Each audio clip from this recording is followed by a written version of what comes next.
conference will now be recorded.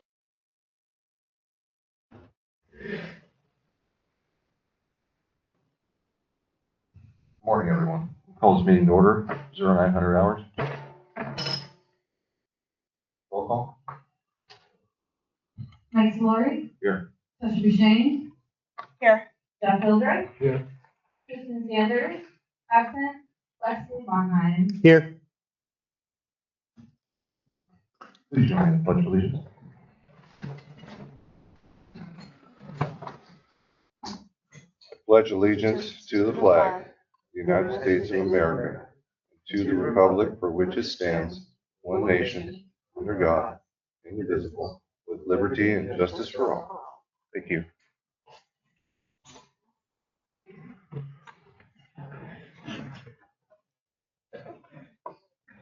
And we're going to move on to the public comment section. If anyone has a public comment that is not agendized today, I do have something to say prior to getting started with public comment. One, when people make public comment, they are comments. They aren't need to be immediately addressed by the board. So we listen and we say thank you. We do have the opportunity to make comments on those things, but it's not encouraged to do so. We need to process whatever, and we think about it, talk about it, and move on from there. So don't be upset if we don't make a response to your comments, but and we will be strictly adhering to the 3-minute rule for people at the podium. Also, we'd like to encourage people to line up at the podium if there's more than one to make a comment on a certain topic. And if you make a comment on a topic, you get one opportunity to do so, so we can move the meetings along in a timely manner. So with that being said, Florentine, something on the agenda that is not agendized.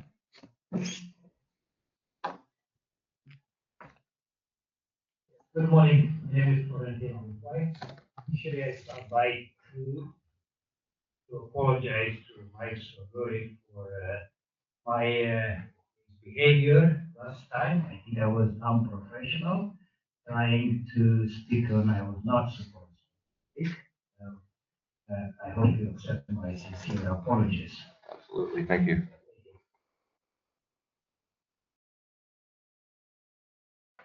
Anybody else? Public comment? Something that is not on the agenda for today? No? All through, all done? Move on to the consent calendar. Does anyone have anything they want pulled from the consent calendar to discuss after this is over with? I just see if we usually in the consent calendar, we have the previous minutes. Oh, I'm sorry, there is a back. Oh, okay. Could I just note quickly also that there was one minor error where I listed the same thing twice.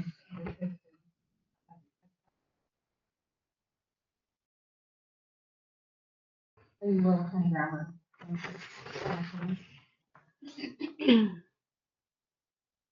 Give Wes a minute.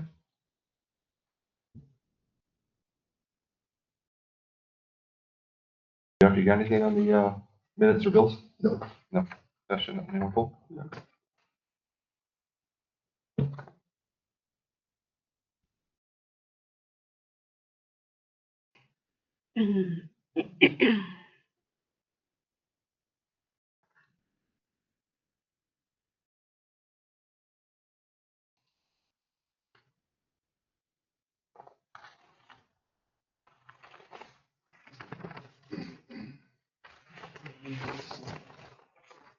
Yeah, I don't have any questions on the minutes. Okay, can I get a motion? I'd like to move to accept the consent calendar. I'll second.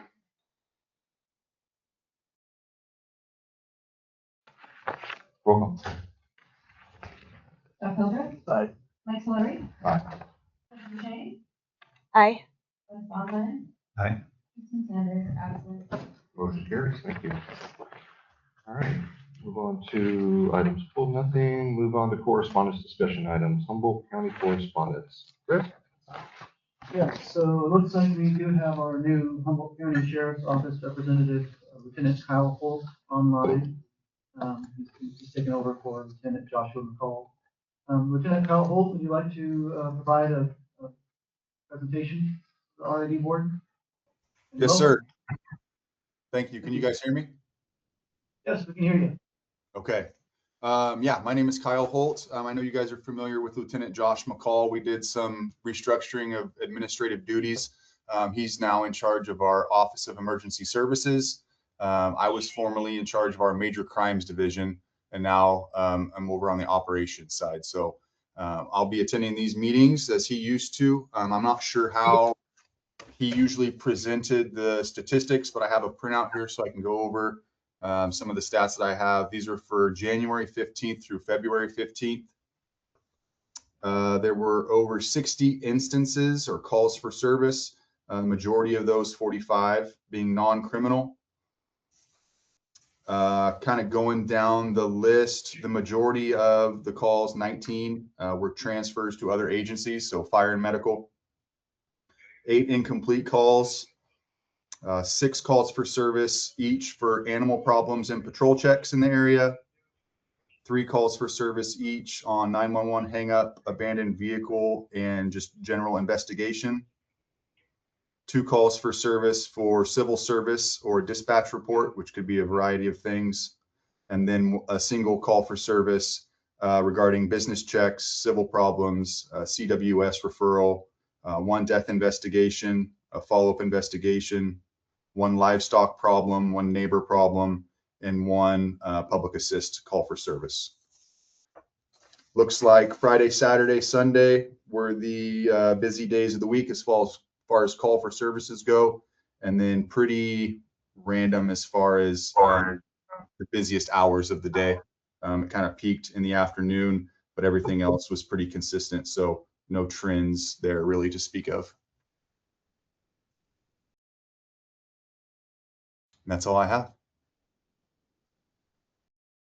Thank you. I had a quick question.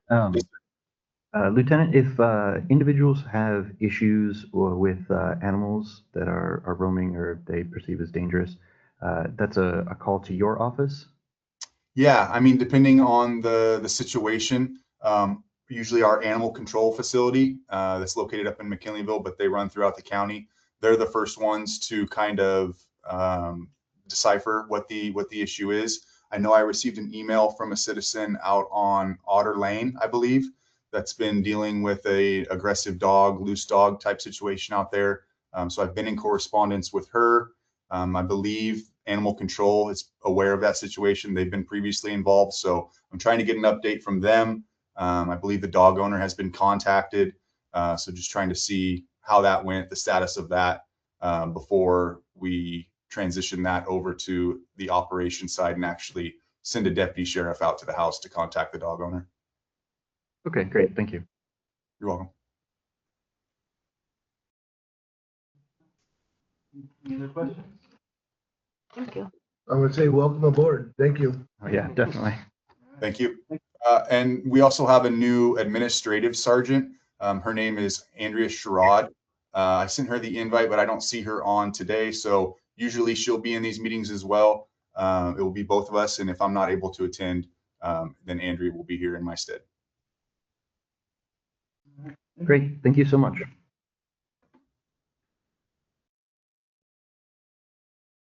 All right, let's move on. Parks and Rec Committee report. There's no report this month.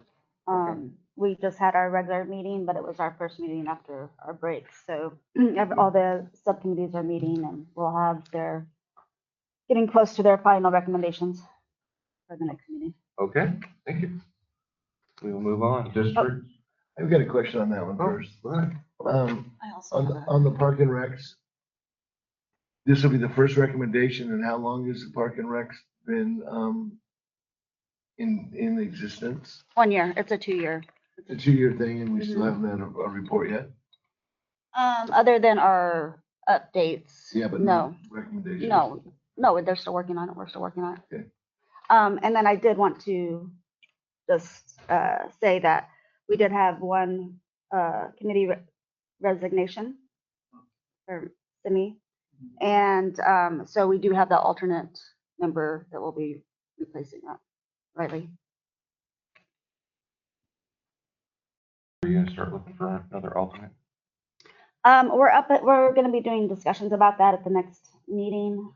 We're nearing, the, the end of the strategic planning part. And so we're not sure, the committee will be discussing the future of the committee and how much longer it's gonna be going. Okay, thank you. And looks like Laura Ball was online. She did make a comment that we are still on track to have final recommendations in April. Great. Thank you.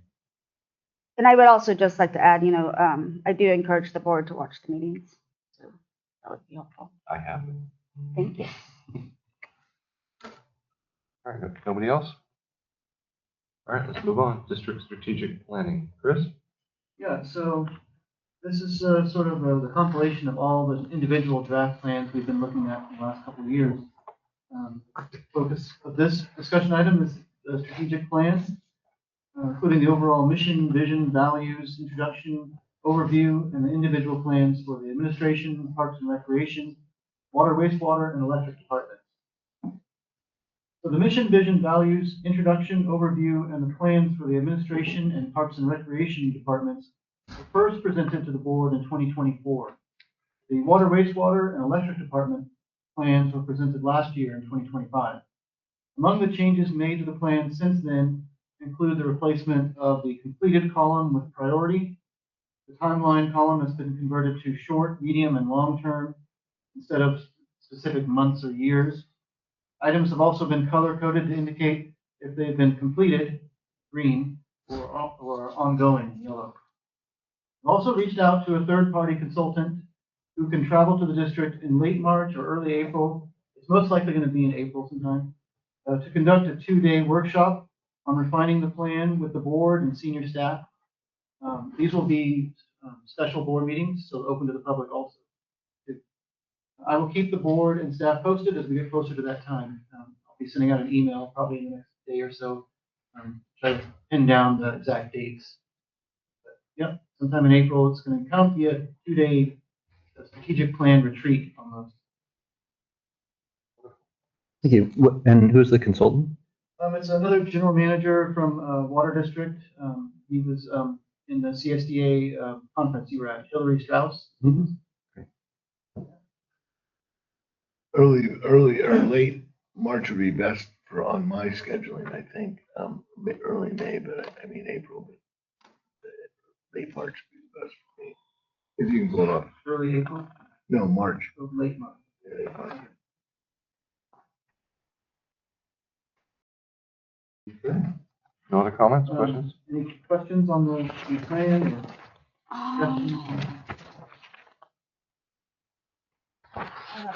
suggestions? One thing I would like to see is some focus on ecotourism. That's not mentioned in our vision statement or the mission, or when it comes to Parks and Rec. I think we do need to emphasize, what the district has to offer, that Shelter Cove has to offer as far as ecotourism goes, and having that as a major priority. And then on page 11 under admin,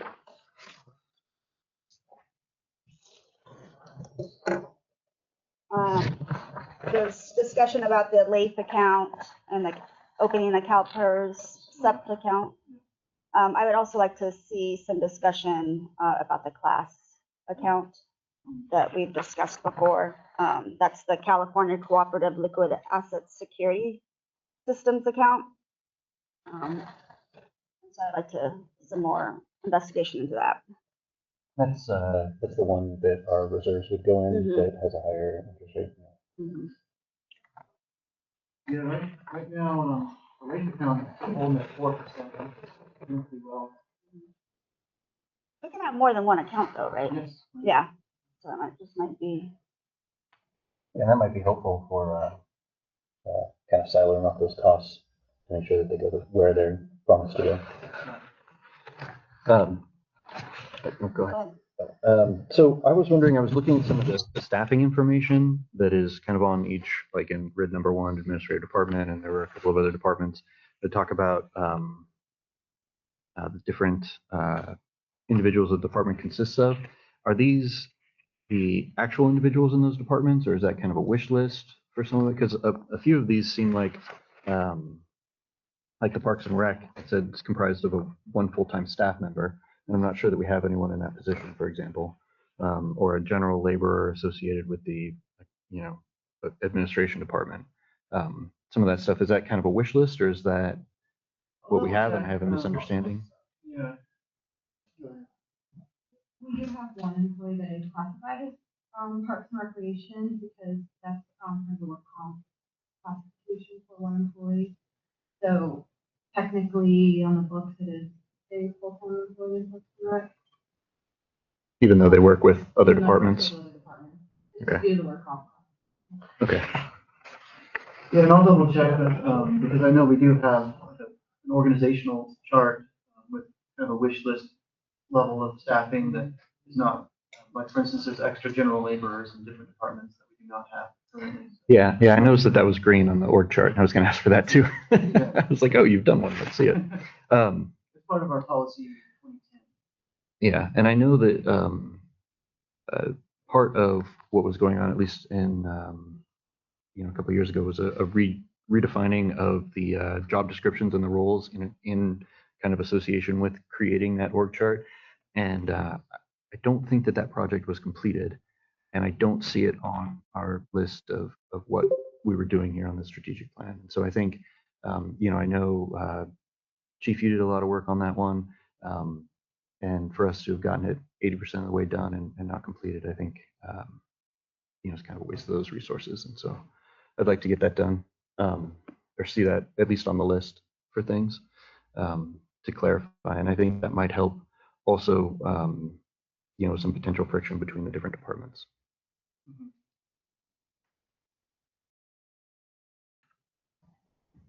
The last time that policy 2010 was reviewed by the board, the org chart was included as part of it. I can't remember what month, but it was. With all the job descriptions? No job description, sorry. Yeah, no, I was talking more about the job description Gotcha. part. Yeah, because I know that they were kind of associated, and so, yeah. Probably a few job descriptions. Yeah. Yeah, the employment law, that's great. Yeah. And another thing, and I think Hillary will probably talk to this, if he comes out, is associating the items that are on the strategic plan with our budget. And so that we can have an idea, especially, I know that you guys kind of at the ground level have an understanding of, oh, these budget items go to these particular things. But I think that would be helpful for us, and I think for the public as well, to be able to say, look, these are these costs and these are these expenses and these are, these sources of revenue and all this stuff, and these are where they fit in our strategic plan. This is our direction for where we're going. And so, to that end, maybe just adding a column on to kind of get, and I don't know what format this is in, because if it's in Word tables, that can be an impossible task. But if it's in an Excel folder, right, an Excel file, then it's easy to kind of add, like, section 1 is all the administrative. This is 1A, 1B, 1C for our goals. So I think that would be helpful going forward. I'd like to add too on the job description that since we do so much cross training, it would be helpful to see where that cross training is coming in with the job description.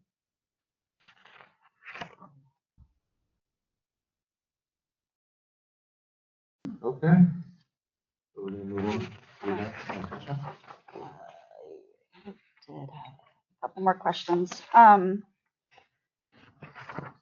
On page 11, I believe it's page 11 again, under the increased revenue, and it's the third column down. And since new rate payers by assessing and possibly adjusting the utility connection charges. What do you mean by that? That was like lowering the connection capacity charge.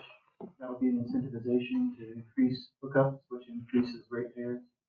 So I considered that part of an incentive. Okay. And then we will also be bringing that back to the board too at some point to review again. Okay. And then we have 1 year Annual. to do that. Okay. And And you said green has already been accomplished, correct? Yeah, but they can, like for instance, that one can easily be revisited. No, but And will be, yeah. clarification. Um,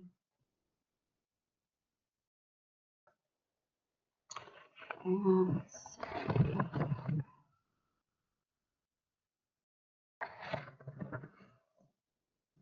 I think that's it for me right now. Okay. Wes? Okay, Jeff?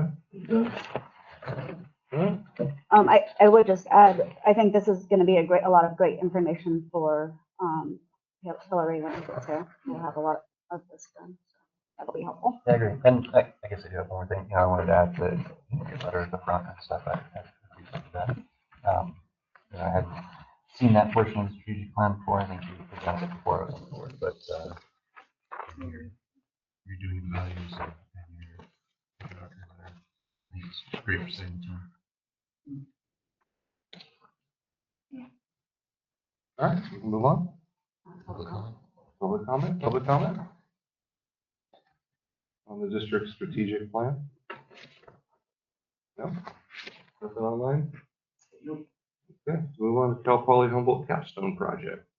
This is nice. Yeah, this was a nice project. I worked with staff, John, Travis, and I, and Ray, and the Cal Poly Humboldt engineering students. This was back in the fall session. These guys have already gone on the jobs now.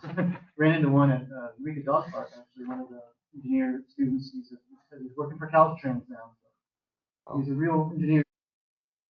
They did some great studies for us, feasibility studies that we can probably use for pursuing, or what do we want to pursue for our projects? Are these feasible?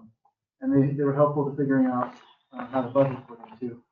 So I'll just kind of go down what I had here. So these students recently completed 4 capstone projects for the district.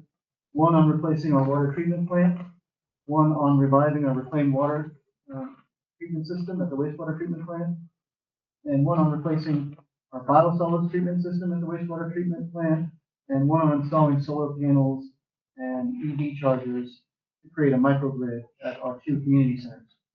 These 3 feasibility studies provide the district with crucial data, including complex engineering calculations and cost estimates, to help the district pursue possible future funding opportunities. These reports will guide the district onto the right path to align with goals and objectives in our plan. And the district can use these reports to prioritize actions that improve the district and advance our goals. So just to synopsize each plan, the water treatment plant, which we all know is desperately overdue. The preferred alternative that the students discovered was a twin package plant, which would allow redundancy and optimal operation. The students also recommended moving the plant to where the current pole yard is located, 400 feet from the existing plant, due to sizing concerns of the new design and the necessity of operating the current system while constructing the new. We also mentioned the 100-foot buffer zone that you have to maintain. We weren't sure if we could construct in that zone. That will definitely be something we'll revisit if we ever, when we get to that point. I don't think staff really preferred the idea of moving the plant to the pole yard location. And also their estimate at 2.35 million for that seems low. And in fact, while I'm working with the Moonshot Missions and other engineers, they estimated a package plant, which was also their preferred water treatment plant replacement. They estimated it at 6.3 million, which is probably more accurate. So yeah, I would definitely take their cost estimates with a grain of salt in this report. But they were right on the money with the package plant system. Is also what the other engineers recommended. Regarding the community center microgrids, the preferred alternative the students recommended was the installation of solar arrays, battery backup systems, and 4 EV chargers at each community center. The Fire Hall Community Center, where we're at now, and the community clubhouse. And they estimated implementation costs at over $500,000 for this location, over $300,000 for the clubhouse, and they have a projected savings with about $25,000 here and $19,000 for there per year with the generation of electricity. So that is something that definitely we've been looking into. Regarding the biosolids processing system. The students' preferred alternative was a screw press system with the possible future installation of a line stabilization drying bed. Estimated over 100,000 for the screw press and 33,000 for the drying bed. And the advanced reclaimed water treatment upgrade, the students recommended retrofitting the observation dishes at the wastewater plant to allow simultaneous nitrification and denitrification, and adding a denitrification filter system. And their total cost estimate was about 500,000 for that. And that will allow for golf course reclaimed water irrigation, which we're trying to get back. So it's good to have that study done. And so I've attached there to this report there the executive summary, which did include, they did another project for Caltrans, so you can kind of flip past that if you want to look at their executive summaries. And then they also had their posters for each project. So I know, apologize for the small font in the packet, but these were designed for large posters on the wall, kind of like the size of the window almost. So they look better on the wall. Just for your reference, you can look at them. And yeah, this was a great project. We hope to do more with Cal Poly Humboldt going forward. So we definitely appreciative of their work. And Frank and Travis and I had a good time going up to Cal Poly Humboldt back in December to view their presentations when they did it. In fact, I have a recording if you're interested in watching it with their presentation. Any questions? Ready?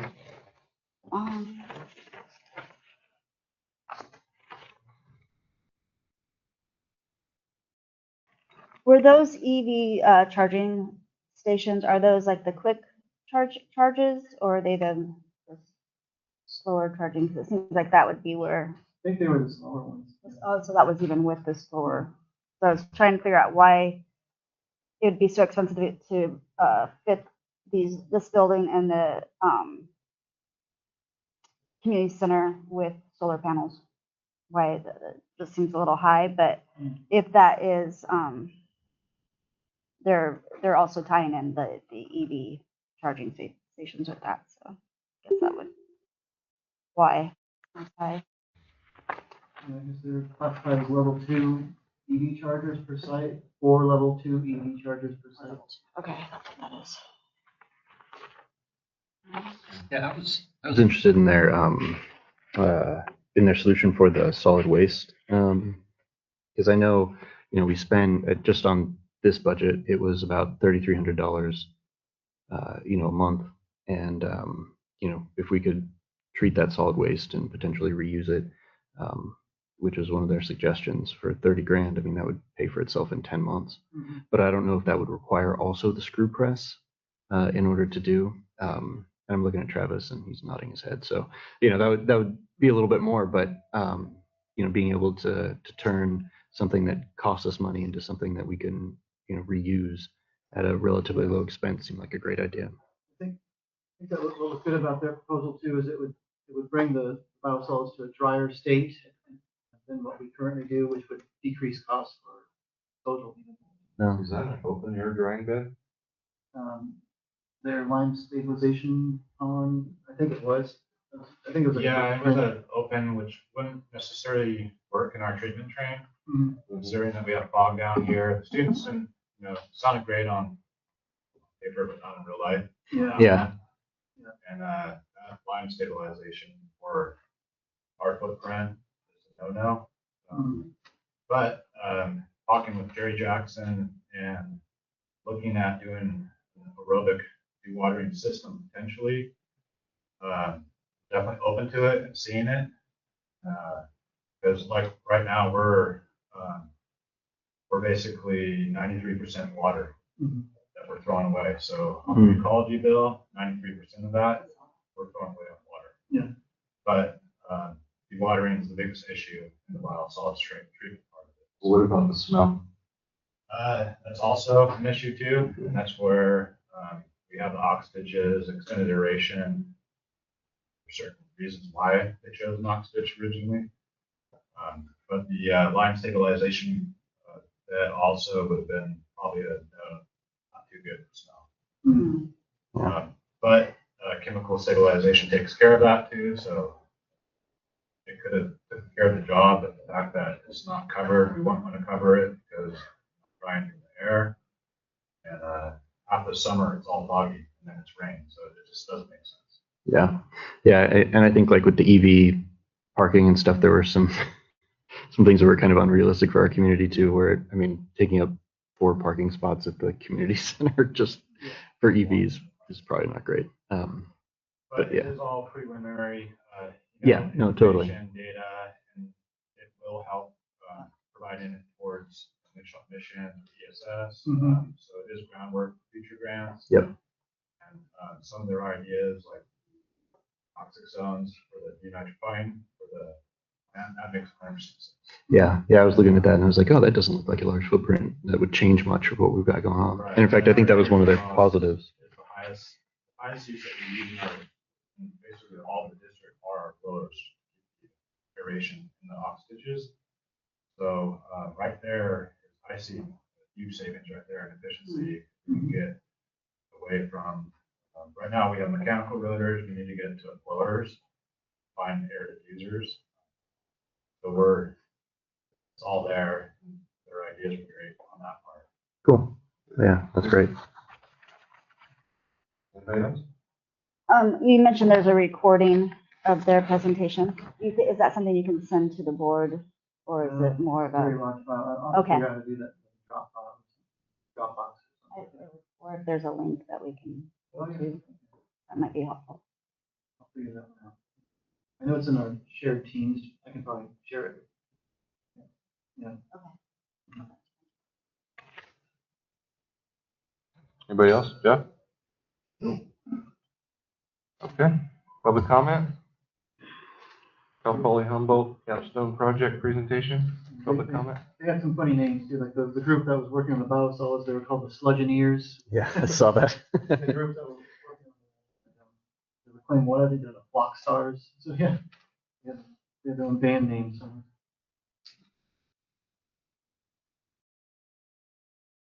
All right. That being said, we'll move on. Second quarter. I did. 2025, 2026 budget review. Chris? Yeah, so basically this is just going to be, if you have any questions on this, past the second quarter, so this is the semi-annual budget that reflects actual revenues and expenses for all departments from July 1st, 2025 through December 31st, 2025. So this is half the fiscal year.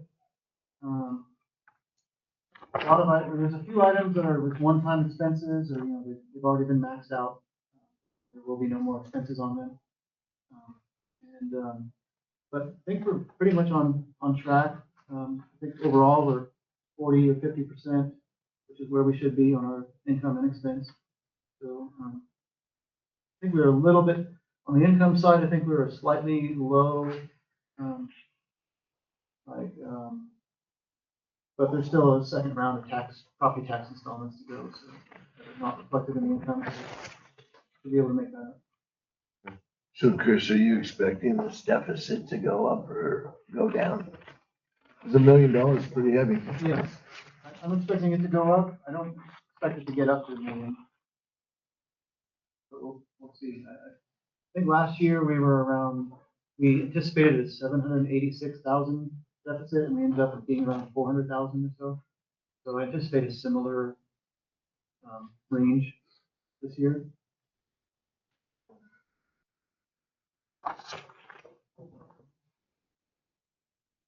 Anybody else? That's another reason why we'll be talking about it later, trying to increase revenue. Anybody else?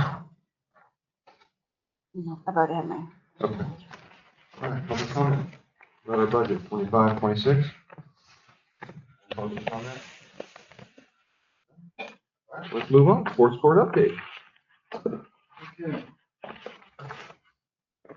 So yeah, going forward, as you know, since the project, the construction side was approved, I want to do a placeholder discussion item every board meeting for the sports court, provide whatever update provide. And so for this one, since approval of the construction contract at the last board meeting, I and consultant engineer Mike Bruno and contractor Ben McMahon, we've met once. We've been corresponding via email also. I issued the notice to proceed and signed the contract with Ben McMahon's Construction. And on January 27th, the work is scheduled for completion within 6 months of that date, so it should be completed by July 27th this year. I, as the project manager and consultant engineer, Mike Bruno, and the contractor, Ben McMahon, we agreed to a change order for minor revisions to the concrete slab specifications. These revisions will improve the slab quality and add zero additional cost to the contract price. Further potential modifications and another change order are in the works for the addition of fence post footings, which were excluded from the original base bid and can be incorporated into the slab when necessary. Mike Bruno and I met just yesterday to talk about that, and we'll be meeting Ben McMahon to finalize that probably in the next couple weeks. Baird Engineering also surveyed the court site on February 11th, marking the corners of the court location and associated elevations. This task was originally estimated at $3,000 when presented at the last board meeting, but Baird is going to charge the district only $750 for this task, generating budgetary savings of $2,250. The next steps include deciding on a fence design based on estimates involving fence contractors and construction modifications. So, any questions? I was curious about the potential cost increase for adding the fence post footings. Yeah. It will entail a little bit extra labor. They have to cement the sleeve, or not cement, but they have to maintain the sleeves, so add a little extra time to anchor those down, the sleeves into the posts, into the concrete border, and then a little extra labor just to put those all in. So there will be sleeves inside of the concrete for the fence post to go down into. Okay, and the sleeves were budgeted for already? Material. They're going to be very minimal, but Okay. they can be within the budget. In fact, some of it we could probably already have on hand. Okay. So we're Just a changing, PVC pipe. we're changing Oh, is it? concrete from asphalt? No. Did I say asphalt? No, it's going to be concrete. Right, but it was originally supposed to be asphalt, wasn't it? No, it was It's always been concrete? Yeah. Okay.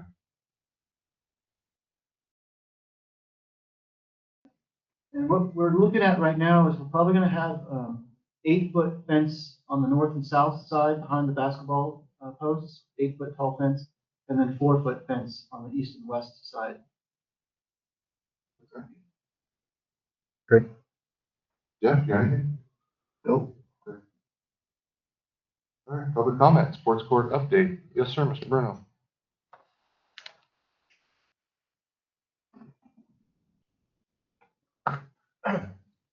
Just quickly, I wanted to acknowledge Kurt's effort. He's basically a personal friend of the Bears, and he talked to them and said, "Hey, look, we don't have a lot of money.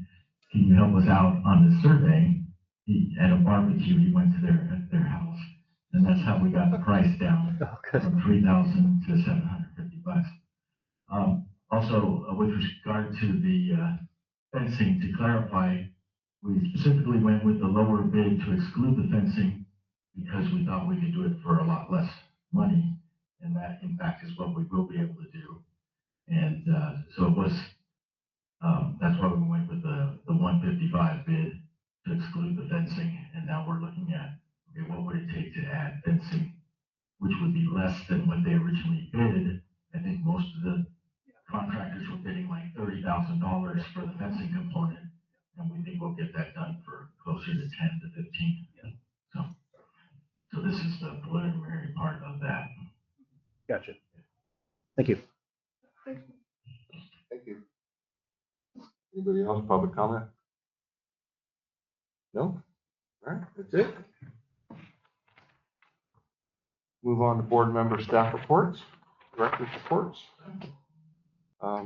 I don't have much. I did the agenda meetings. I did attend a CERT meeting, and what else I did? That's about it. Anybody else want to go next? I just did all the Parks and Rec committee meetings and multiple subcommittee meetings. Right. don't remember if this was since the last meeting, but I've met with Travis, kind of as a last meeting, and then we've been trying to coordinate with him. And then also been on the radio a couple of times to talk about Measure A. Fabulous. Yeah. No, I don't have much this month. Session? I was just my Parks and Rec stuff. All right. That's all we got. Let's go to public comment, I don't think, but public comment? No? All right. Chris? Yeah, that was fun. Wes and I did the 2 radio shows already. All right, well, I'll cover the general manager's activities for January. So continue to meet online with engineers and EPA affiliated technical assistance provider. Actually, this was a new one. So now we're starting a new technical assistance provider with EPA to begin a feasibility study on redesigning the chemical feed room at the wastewater treatment plant. So originally it was designed for 150-pound gas sulfur dioxide cylinders to dechlorinate the effluent. And since maybe about 2 years ago, we switched to 300-gallon sodium bisulfite totes. So it's a much safer chemical for operators. Right now it's housed outside. You can't fit these totes inside the building, and all the pumping and piping equipment is outside in the elements. So we'd like to redesign that chemical feed room to convert to liquid dechlorination. So this project is underway. They're going to basically give us a design, is what I'm hoping for, and a cost estimate, which we can pursue funding. Also assisted staff with interviewing and promoting an applicant for the distribution and repair foreman position. And I think I already announced it, but general laborer Anthony Garrett received a promotion, so he's been in that job for about a month. Worked with the head librarian, Cynthia Eden, to set up the stone soup food pantry in the lower level of the clubhouse. So I think she's already had 2 or 3 food distributions there. She says it's going really well. Worked with the county grant administrator to close out the Lot W3 well grant. And you can see the picture here, the administrator and a representative from the grantor, the California Department of Water Resources, toured the site early this month. And I want to run down the costs for this project, just for reference. Final tally, about $150,000 to do the whole project. Total grant funding came to $130,000, just over. Total cost of the district is under $20,000. So not a whole lot the district had to put out to make this brand new wells. And I know I'm working with staff right now for state approval to use the well, which will be great. Hopefully we'll have it in time for the summer overflow period, and then we can reduce our take on the surface water source of our creek. I worked on the strategic plan, including reaching out for third-party consultations. And as I already mentioned, late March, early April, they'll be coming out, help us all out, be kind of a staff retreat almost too. Assistant staff was interviewing and hiring an applicant for the accounting administrator position.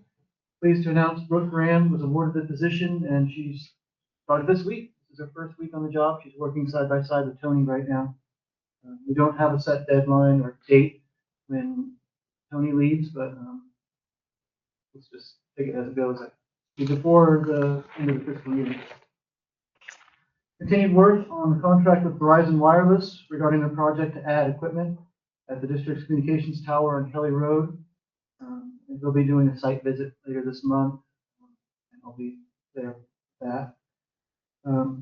Corresponded with district legal counsel Ryan Potts on the sports courts conflict of interest matter and on the special tax ballot measure, which we'll be looking at later on. Again, dealt with code enforcement concerns, including filing a complaint form with the county CU regarding an unpermitted structure, and this is as a result of a lot of the public comment from the last board meeting. Signed a community learning agreement for academic internship with California State University, Sacramento, which can also apply to Cal Poly Humboldt. This will allow a student intern to assist the district for school credit, primarily for golf course or parks and recreation related activities. Just want to reiterate that that is not guaranteed that we would have an intern, and we don't have to have an intern if we don't want one. It's just now with that contract signed, we have the ability to take one if we they have one to offer. And I know there's some ideas we've had, like redesigning the golf course, for instance, that might be something an intern can do. Any kind of Parks and Rec ideas are out there. Work with Travis on cross-connection control requirements. Signed the sports courts construction contract with Ben McMahon, and met with him and consultant engineer Mike Bruno to discuss the plans and scheduling. Attended more online meetings with Moonshot Missions and FEMA-funded engineers to continue progress in replacing the district's 4 oldest water tanks and water treatment plant. And as you can see here, the engineer's estimate to replace the 4 water tanks is $2.83 million, which was lower than I thought. I thought it would be $1 million a tank, so not bad. Engineer's estimate to replace the water treatment plant, as I said earlier, $6.3 million. So now we have a lot of good information and data under our belts that we can use to go after funding sources. And that satisfies that. The reason why we have those engineers helping us out. And so plans for the next few months. I plan to continue to work with the board and staff on the next year fiscal year budget. Plan to campaign for the tax measure proposals to increase the special utilities improvement and operations tax, which is measure A, including working with the county office of elections on the voter pamphlet and scheduling informational meetings, publicity, which Wes and I have already got a head start on with the radio talks we did, and hopefully scheduling some town hall style meetings too as we go forward. Also plan to begin IBEW MOU negotiations probably within a few weeks. Continuing to research on possibly switching the district's health insurance provider. We have a meeting probably in early March, I think, on that one again. Seek out grant funding opportunities for the water treatment plant, the 4 water tanks, and the community clubhouse. Well, that synopsizes my activities. Any questions before we move on? Yeah, Chris, I had a question on the Verizon Wireless. Yeah. You know, we suggested you send that to insurance to make sure that our insurance covered the rates. Did you find an answer to that? Yeah, I gave them the insurance, the whole write-up that our GSRMA insurance, and forwarded it right to them, and they incorporated it right into the lease. So it's the same now. Okay.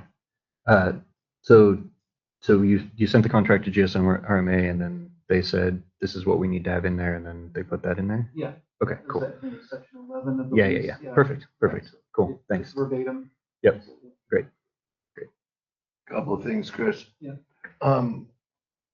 You said the last one, seek out grant funding. How's that going as far as trying to get funds for the clubhouse? I did find a source for community center grant funding. Find it where it is. I wrote it down. I remember sending it to everyone in an email. I think it was called the Community Resilience Center program. They're going to issue a notice of funding availability this spring and summer, which we'll apply, and then they will announce awards in spring 2027. And I believe it's up to $55 million is available.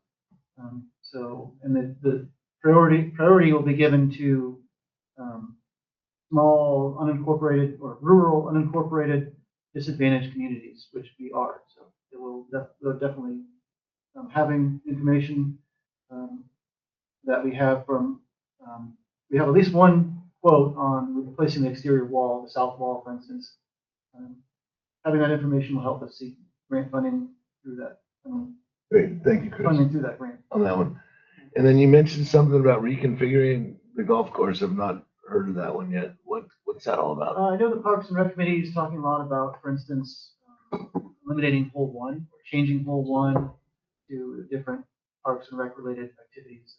There could be a way of redesigning the golf course around hole 1, for instance. Okay, so when you say that, it would be nice to know what their plan is before we even consider what they're talking about. Again, that's one of the reasons why I would love to hear what's going on from Park and Recs. I can expand on that a little bit. Since it is a golf links, hole 1 currently, when you're hitting the ball, it does that somewhat go over private property. And so if that private property were to be developed, there's 2 lots. And one, if it is developed, then we would have to be changing hole one anyway. And so there has been talk in the community for a while about just reassessing and seeing if there is another configuration that we can look at, and bringing in somebody that's qualified and maybe like a third party that can just take a look at the golf links and see if there's upgrades that we can do.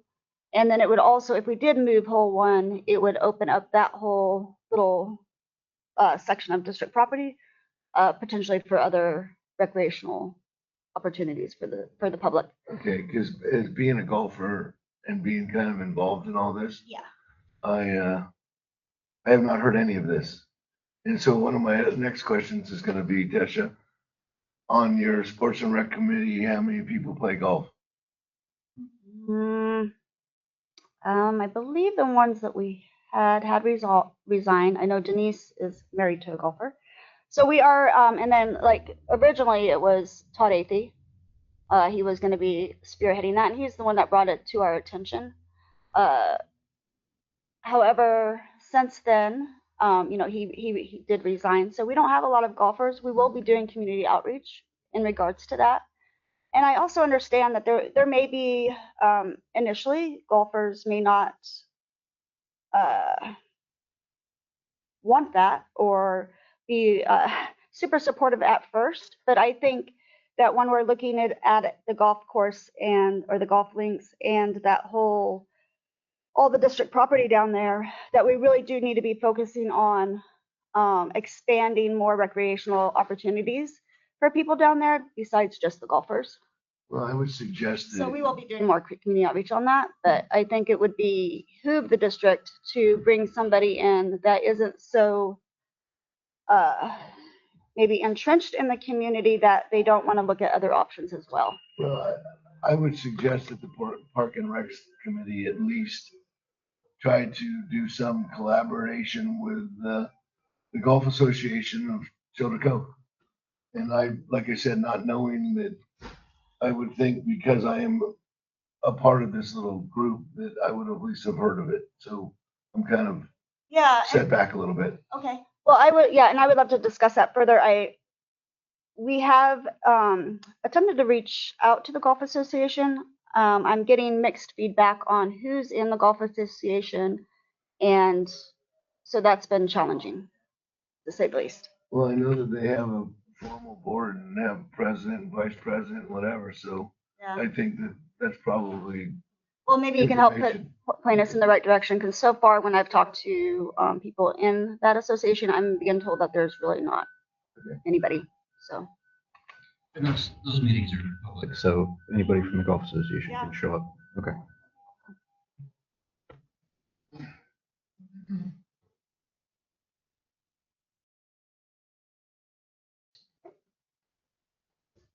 You all done?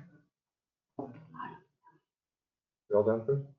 And then my part of the general manager's report, well, the rules are for public comment between things, but we could do that. I guess. Yeah, why not? We got a small crowd. Go ahead, Arlen.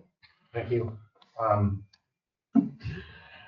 upset to hear about this movement of that, and there's more options. You could to say that you get over public property is that's not true.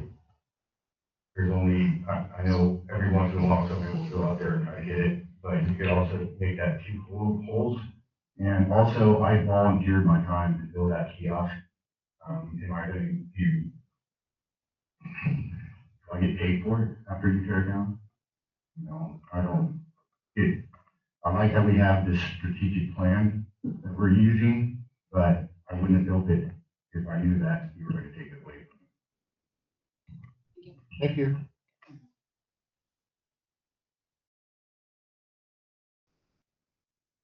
So just so everybody knows that the Parks and Rec Committee is a advisory committee for the board. This is just discovery is all it is. So. And I don't think there's a formal plan to remove the golf course. Just No. looking at different ideas about maybe reconfiguring it a little. Yeah, and But seeing yeah. how we can even maybe do some upgrades and things like that. But Yeah. definitely, I think it would behoove the Golf Association to start coming to the meetings They're publicly announced. And, you know, I think with the main person that I've had contact with within the Golf Association, I'm getting different information than what you guys are saying. So yeah, it would be helpful to have that different perspective. I recognize that change is hard for people, but I don't think we should be scared of change either. So just keep an open mind is what I'm asking. My comment's gonna be that I think that the Park and Recs Committee needs to inform this board more of what's going on rather than the meetings that the Park and Recs is having. This is a body that's an informative body to the board, and the board is being left in the dark. Thank you, Jeff. All right, Chris, let's move on. Yeah, that was just to clarify too, that was just an idea. There's no formal plan or design on the golf course, changing the golf course concept. And Chris, thanks for going on the community clubhouse. I think you and I have talked about it a number of times, so thanks for pursuing that grant. I do have a hand raised, I guess, if we want to continue with public comment from Laura Ball. Sure. Okay, go ahead, Laura.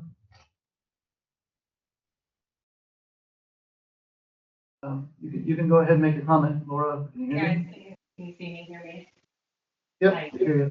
Okay, awesome. So I just wanted to say, so I feel like we have been transparent with our report. I also feel that on top of that, we've had a lot of changes in the last not even year and a half. I mean, how many people have we gone through and subcommittees have been changing, and so they have to start all of their research and development over again, right? So I do feel like we have been doing a really good job, and we all have a lot of good ideas, which is why we're at the point now of putting this all together as a theoretical for your strategic plan. What I think needs to happen after that, because this is the Parks and Rec Committee, that's strategy only, then I think we need to partner into working groups, right? Working groups for the golf course, for the community center, for, all of these other different ideas that we have, parkettes. And then we actually work to get things done and further that research and development. Because right now, these are just recommendations for the board. So I think we need to kind of see those as two different things, and what this committee's job really is and what its future really is. Or is it future working group? So we really need to get, I think, some clarification from the board what our end goal is here and what our future is here with the committee. So that's all I have to say. Thank you.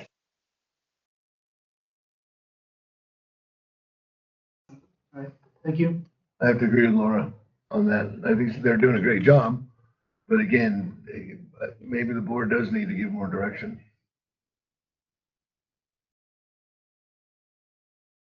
All right. We all done? All right, let's move on. We'll move on to the administration department, month of January.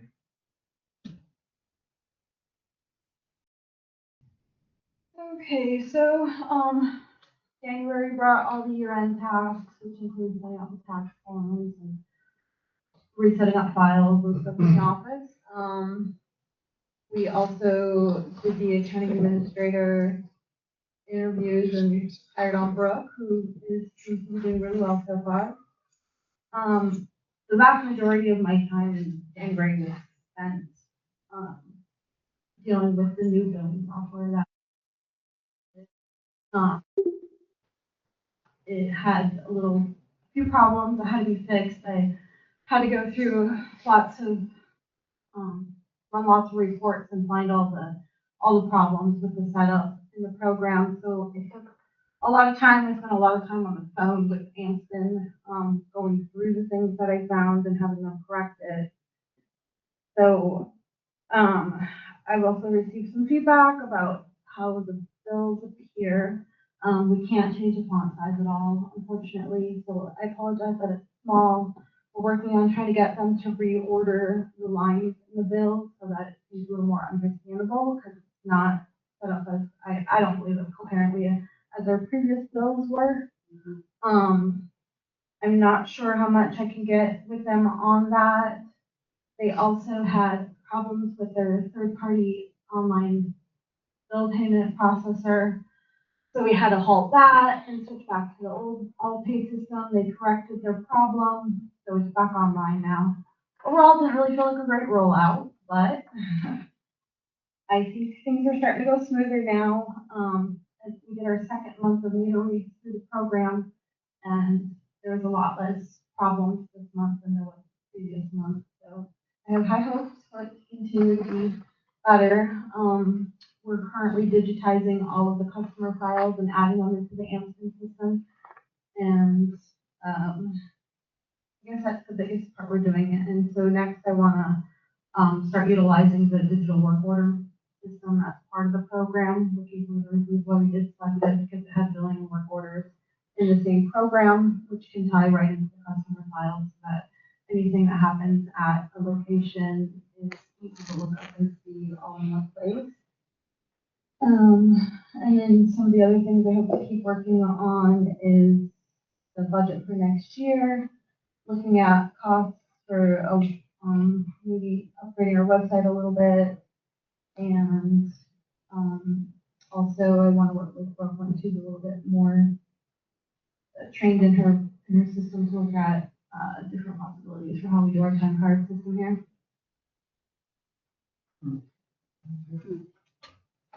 Yeah, that's great. I've been on both sides of rolling out new software, both as the software support and as a company that's integrating new software. And I mean, it never goes as smoothly as you expect. So kudos for your persistence on that, and for spending all those hours on the phone with them. And, that's just what you've got to do, is you got to just keep calling in and making it so it becomes what we need. So thank you for that. I have to really follow Wes's comments. I think it's a good job, but anytime that you do something new, there's always going to be a learning curve. So good job. My only comment with that is I agree with your assessment, Jessica. The printed bills are going out in the mail are a little bit hard to read. And like you said, the way we had our bills previously, it does contain a lot more information, which is helpful for clarity for customers. So I'm glad you're still working on that part of it.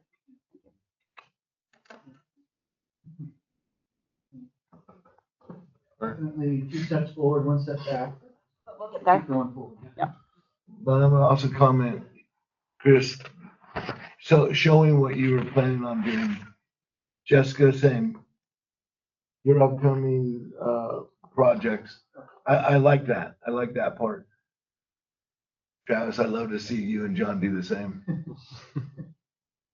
I guess we can move on to Travis. Okay, good morning, everybody. For the month of January, it was a month of reports. All the annual reports were due.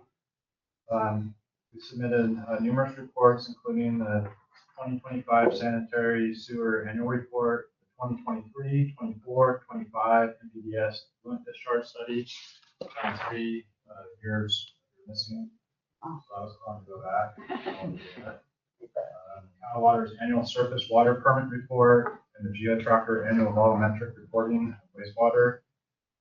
We also sent out a preliminary treatment questionnaire to the state Water Resources Control Board, Office of Enforcement.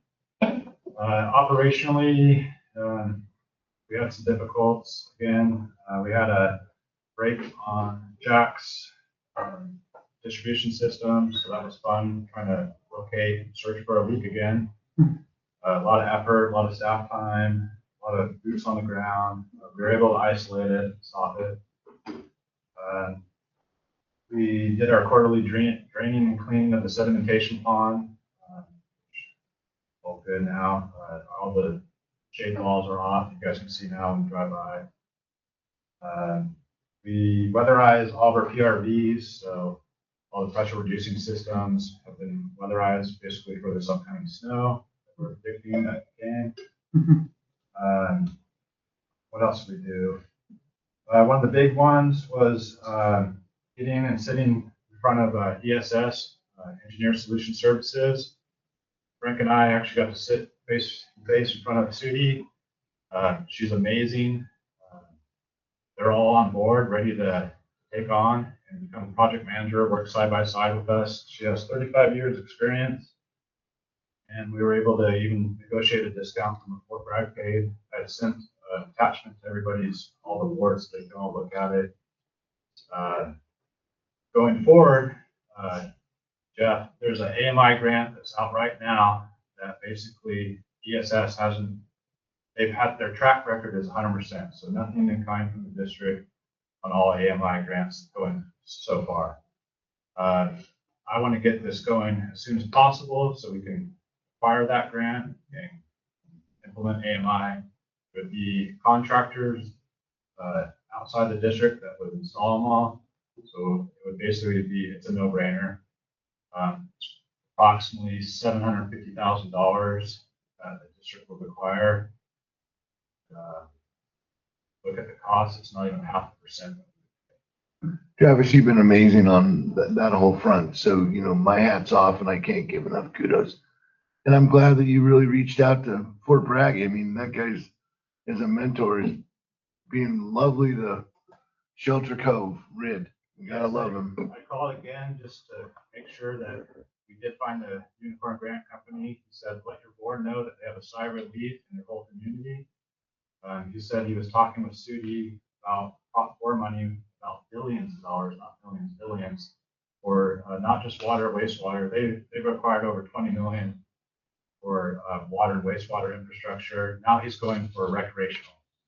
So when I mentioned even the airport, there's an airport grant coming up. There's all types of stuff. This company that they will locate and make it happen for us. So it's super exciting. It's not fake. It's the real deal.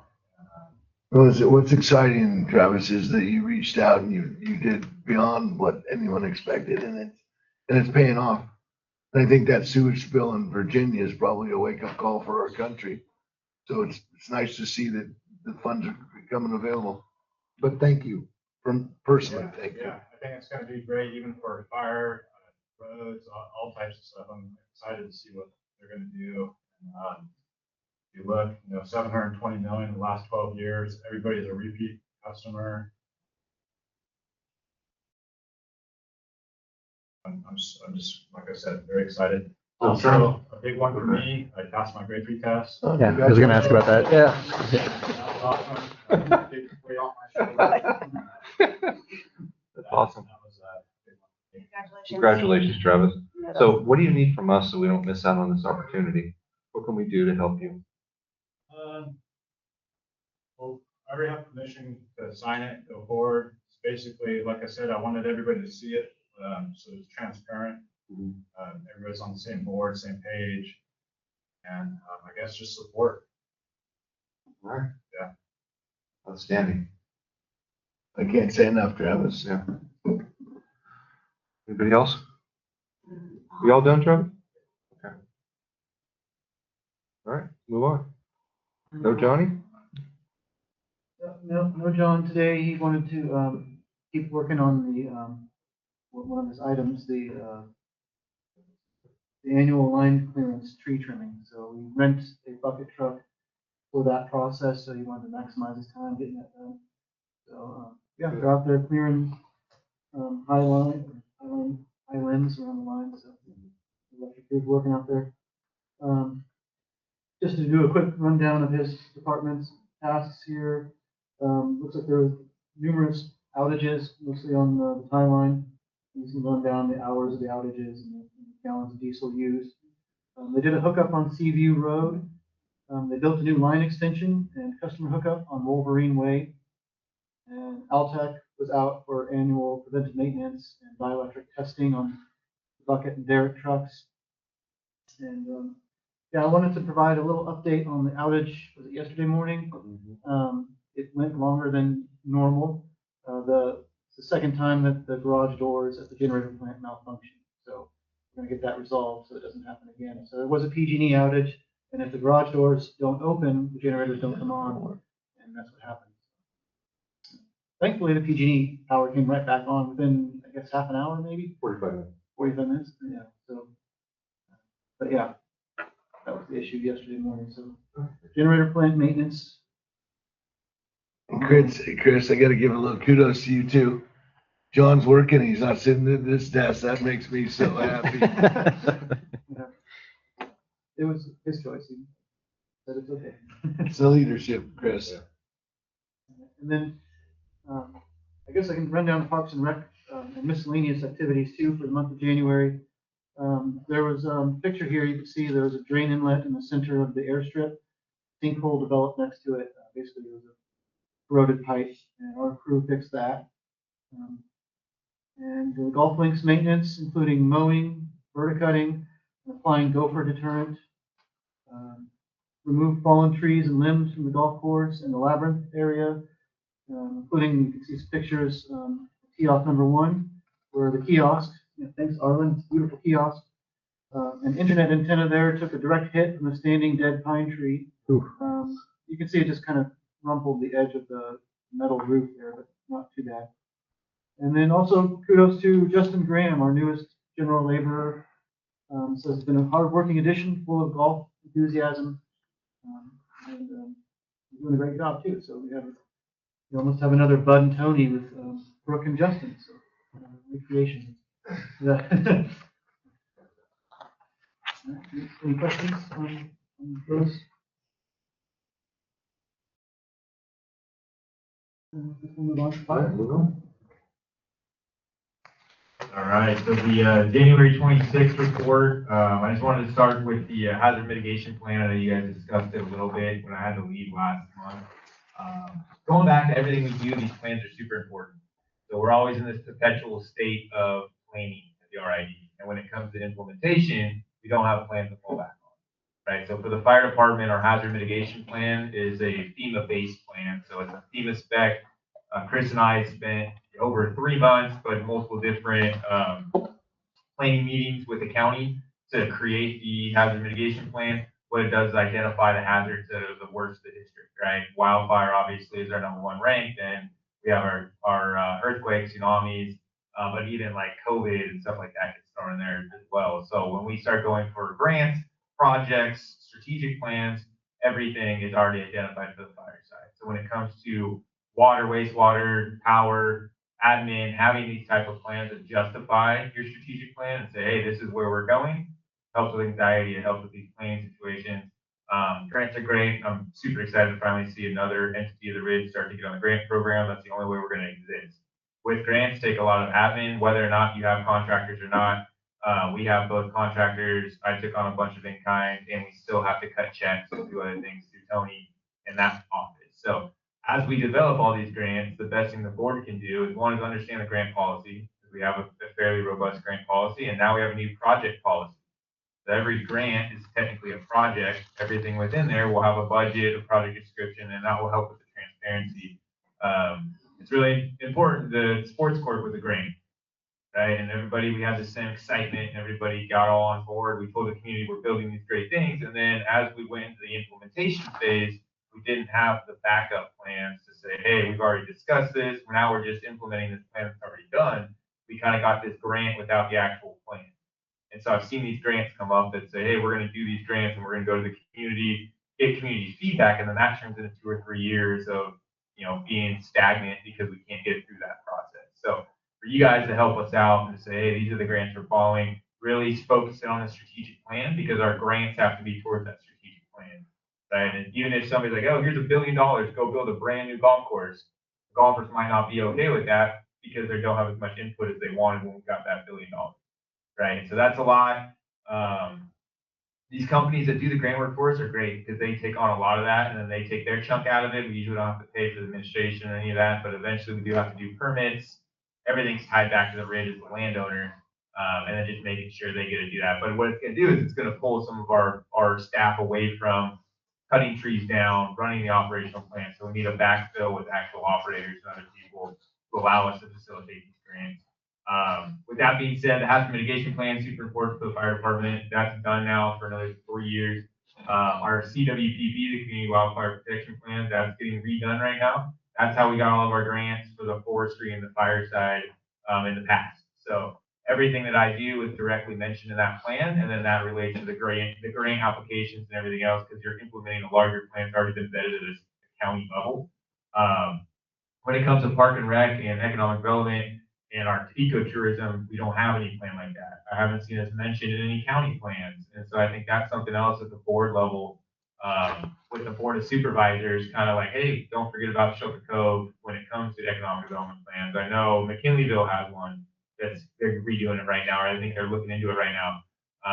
We're kind of the same as McKinleyville, obviously a lot more small a scale as far as our population, but McKinleyville is an unincorporated part of the county as well. So when it comes to the fire side, with some of our regulations as far as the building codes and a lot of that, we're at the kind of the will of the county. You know, we saw with our Airbnb market where our call volume changed when the Airbnb spiked. We're kind of seeing that plateau off, but we're starting to see homes that are kind of being used as a quasi-retirement home. We have people coming out here that are on, you know, certain levels of healthcare, and the fire department's still in that. So we've seen our call type change to, you know, from more of a rural community call type to an ecotourism and rural healthcare type, right? We don't have a hospital. So we've been able to fill that gap, but that came through strategic planning. This is our last year. I guess we still have half a year going into 26, 27, and then that's the end of the fire department strategic plan. And so we'll be incorporating our new strategic plan starting in 2028,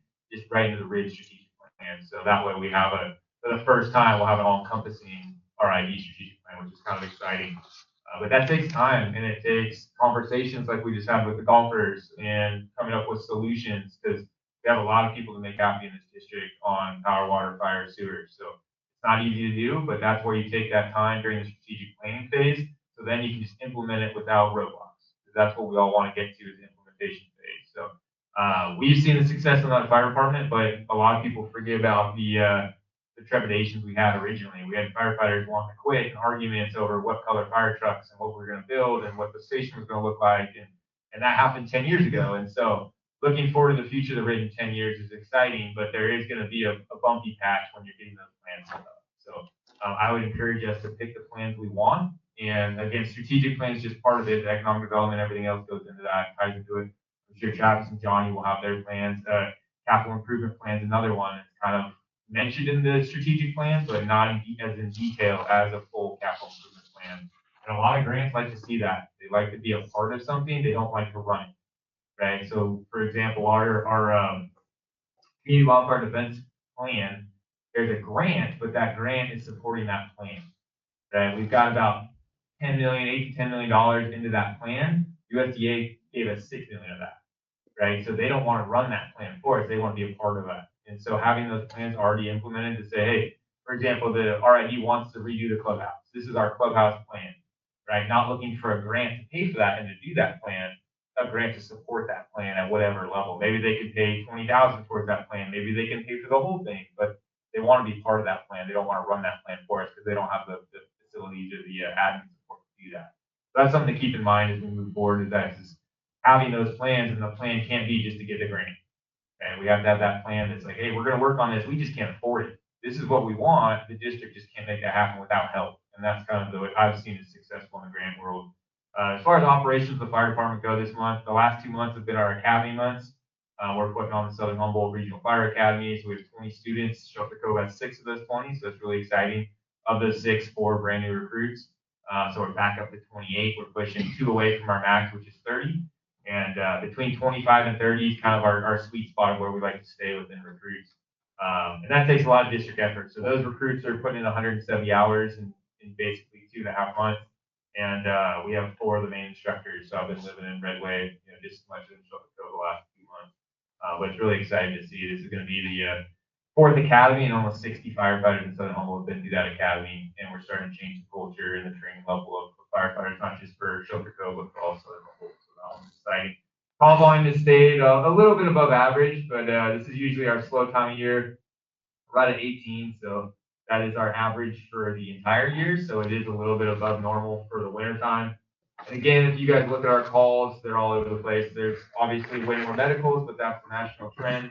But we did have a passenger vehicle fire. We had one last month, and we just had another one this month. Kind of my big, request to the community and all the 4 people that are still in here is get a fire extinguisher in your car. All of those vehicle fires would have been put out with a fire extinguisher, and without those, it takes us. They were both at the top of the hill, and it takes us too long to get up there.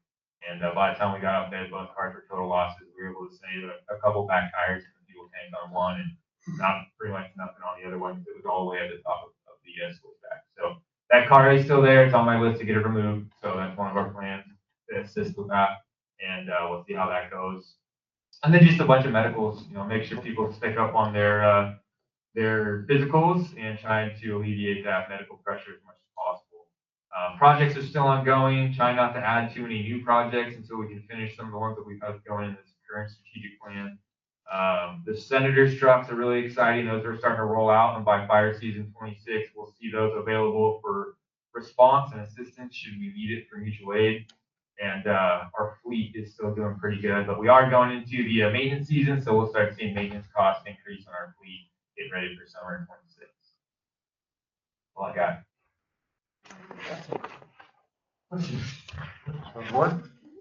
Let us know exactly what fire extinguisher you recommend and approximate cost for the military. It really depends how much room you have. Any fire extinguisher is better than nothing. So they sell them at Walmart, Costco, a 5-pound extinguisher, the smaller ones, and then they go. I wouldn't do any more than 20 pounds. Those are getting pretty big. But yeah, if you're a contractor, have a bigger one. If you're just a single person that commutes a lot, get one of the smaller ones. And they have the general store refillable ones, and they're pretty reasonable.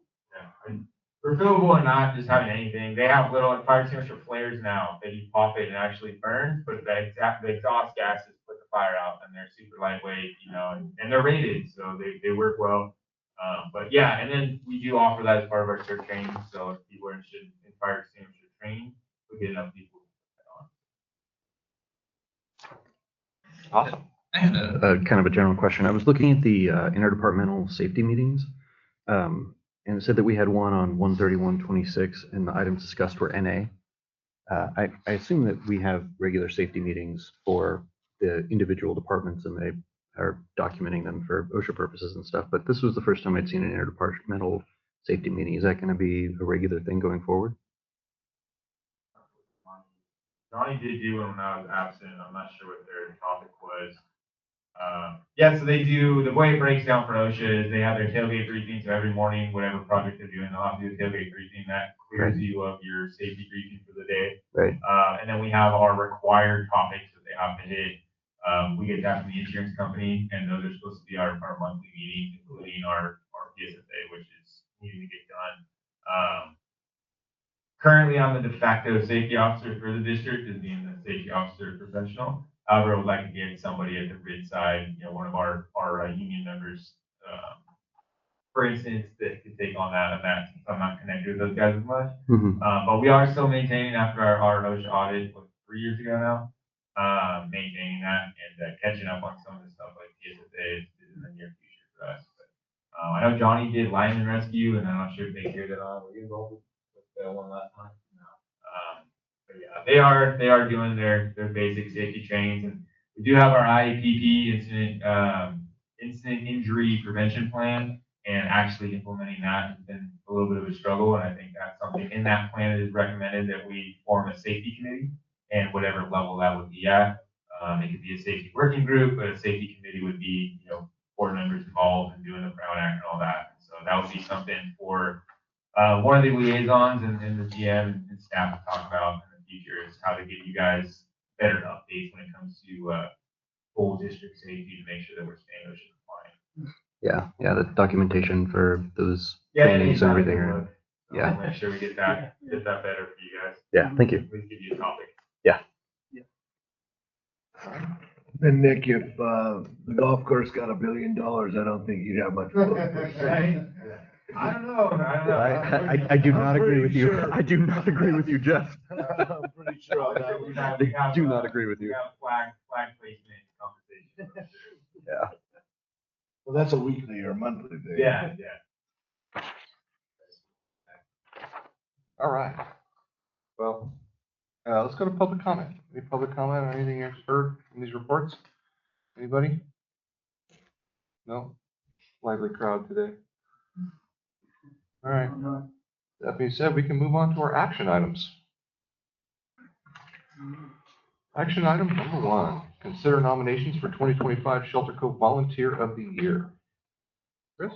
Yeah, so this is continuation of, I think, the past 2 board meetings. So just as a background, for the past 4+ years, the already board has nominated a community member or 2 as Shelter Cove Volunteer or Volunteers of the Year. And I run down the last ones, 2024, Tim and Janet Evans, 2023, Cheryl Anthony, 2022, Bill and Linda Franklin in the room, and 2021, Dale Alexander. And that's when it started. So the board discussed this topic back in December and directed staff to survey the community for nominations. Staff set up an online survey on December 23rd and closed the survey on February 2nd. There was also at least 1 nomination made via a bill stub. In total, there were 20 separate nominations and 10 nominees. The following is the list of those nominees and the number of nominations each received. You can see Cynthia Eden was at the top with 5, Nancy Mitchell, and then just runs down Laura Ball, Mike Bruno, Mary Ellen McKee, Linda Winkler, Mike Saluri, Frank Wilson, Steve Soderquist, also in the room, and Dave Gilchrist. So the recommendation here is the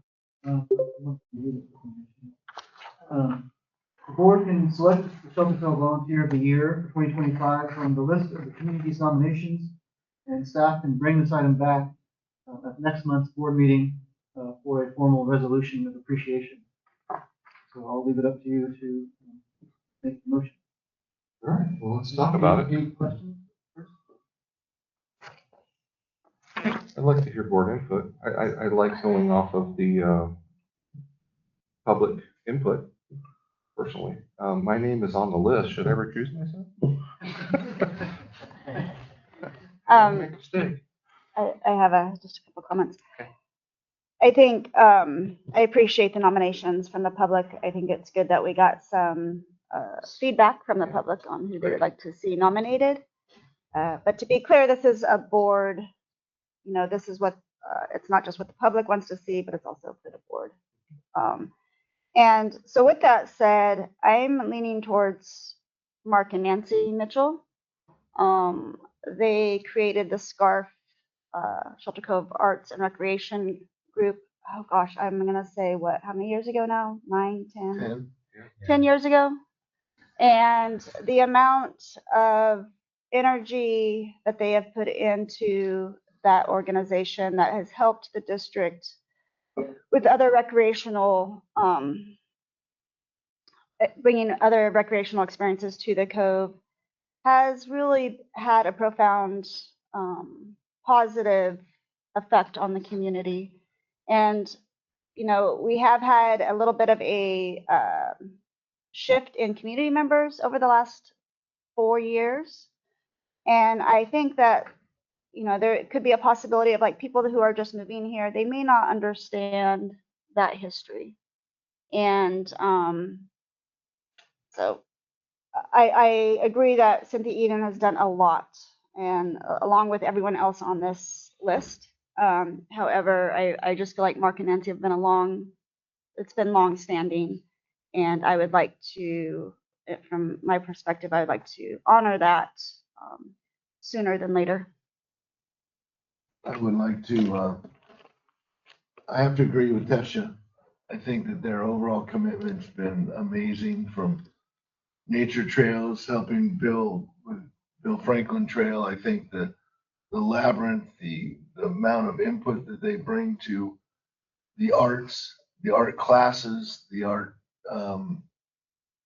association, not to mention the quilt, the amount that they're involved in, and for the longevity of doing it. So I have to agree with Tasha. I think that Mark and Nancy, by the way, and also saying that I think everyone on the list is helpful in the community, but I think that they need to be recognized. So I agree with Tasha.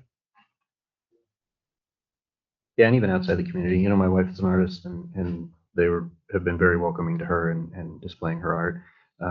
which is not kind of the traditional landscapes that a lot of folks do. She's not really a plein air type of artist. But yeah, and not just in developing kind of those things, but also helping to develop sort of the next group of folks to take over and start teaching those classes and start doing that stuff and bringing people and artists into the community through the Artists in Residence program that they partnered with BLM, I think is very special.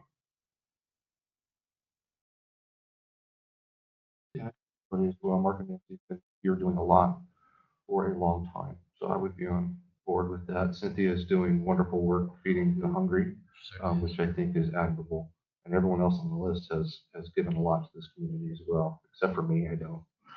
But no, I would agree with you, Mark and Nancy, for sure.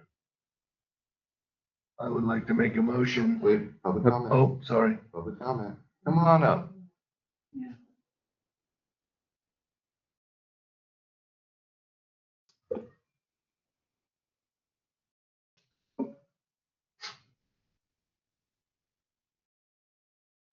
My name is Linda Franklin, and I would also like to support that decision, because all of those things that you mentioned. Whoa. Oh, there you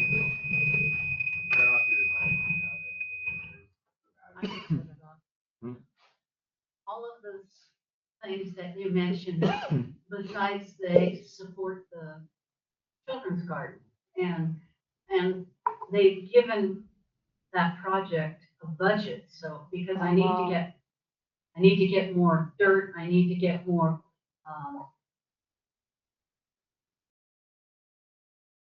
all different kinds of things, seeds, everything.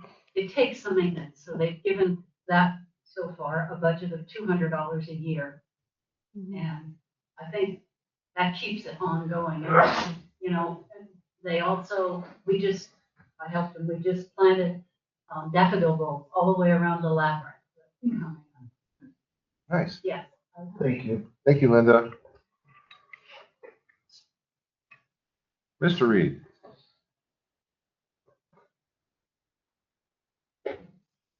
I want to join the support of all the volunteers and Mark and Nancy. I fully agree with you guys that they are getting tired. They've been doing it for a long time, and I think the sooner the better that they work what I see. And he does everybody on the list. This is just a great community, really. Volunteers all everywhere. Thank you, Ron. Anybody else public comment? There was one online I could read. Jesse Robert said, I believe Laura Ball should be rewarded Volunteer of the Year, not only because I am her partner, but because I firsthand get to see all of the hard work she puts into this community. She works harder and puts in more hours than anyone I could think of. That's the only public comment online. Jesse, you had something? Well, I was going to add on to Mark and Nancy, and also they have also helped the Quilt Guild flourish and things like that. And I agree with Jesse that Laura is going above and beyond in her capacity as Connect president. However, I'm leaning towards Mark and Nancy at this point. Thank you. All right. That being said, let's get a motion.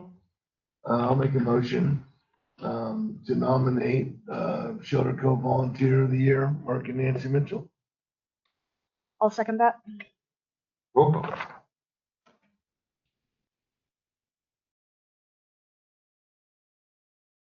Mike Solari, Aye. Wes Conway, Aye. Jeff Hilgert, Aye. Kristen Sanders, absent, Kristen Shane. Aye. Motion carries. All right, move on. Number 2, approve the 2026 annual community clubhouse recreation fee reduction and exemption events. Yeah, so attached, you can find the 2026 calendar of Community Clubhouse, annual schedule of district sponsored, fee exempted, fee reduced, and other annual events for board consideration. As a reminder, the board previously approved the calendar through the end of February. The action for the board today is to approve the calendar for the rest of the year. And I'd like to add, Code Connect also would like to add a poker tournament fundraiser on November 7th, 2026, to the fee exemption calendar, so it's not on the calendar. And then, What was that again, Chris? it's a poker tournament fundraiser. I don't know. It's Code Connect. Code Connect, yeah.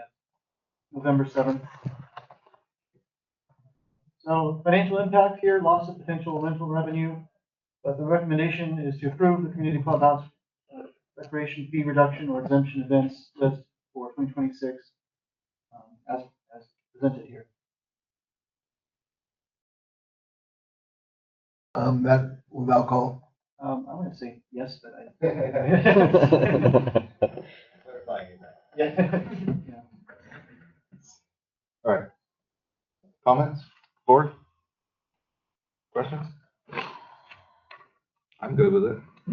I'm good with it. Yeah, I'm good with it. I do feel that at some point we're going to need to be doing You're some gonna have to changes, dive but into it's this a just little not. deeper for next year. And we have had, the time. yeah, and I mean, I think we had time, but I think it's also just the state of the community center, and then also the loss of, money and, for nonprofits is happening, and so it's just really their bottom line is, they don't have the money, so I Right. don't know, can't squeeze money out of rocks. All right. Wes, you good with it? Yeah, I just, I just hear, folks coming up and complaining about the state of the community center all the time and how it's always a mess and, oh, it's got so many problems and all this stuff. And it's like, okay, but you're also using it for free and there's only so much we can do with the resources that we have. And if you're not paying for it, I don't know how to fix that problem. So, and we are on the hook for it. And I do know that, and I hope the public knows that we are looking at trying to make some changes and to upgrade it and make it better. So, yeah. I would say the same. I mean, again, just based on Chris's conversation earlier, that we're trying to get the funding and maybe we can even get the funding, or Travis on that one. So we are making the effort and, I hope it comes sooner than later. Yes. One more addition, it's not generally part of the calendar, but, so Humboldt reached out again about coming on March 20th. We utilize the parking lot. So it's not on there. Gonna have some spots, so just wanted to also announce to the public that March 20th, I'm pretty sure is the date that they will be here next. Okay. We don't charge for the use of the parking lot. No. Yeah, okay. So technically. Right. Okay, let's go to public comment then. Any public comment on this calendar? No? All right, let's get a motion rolling.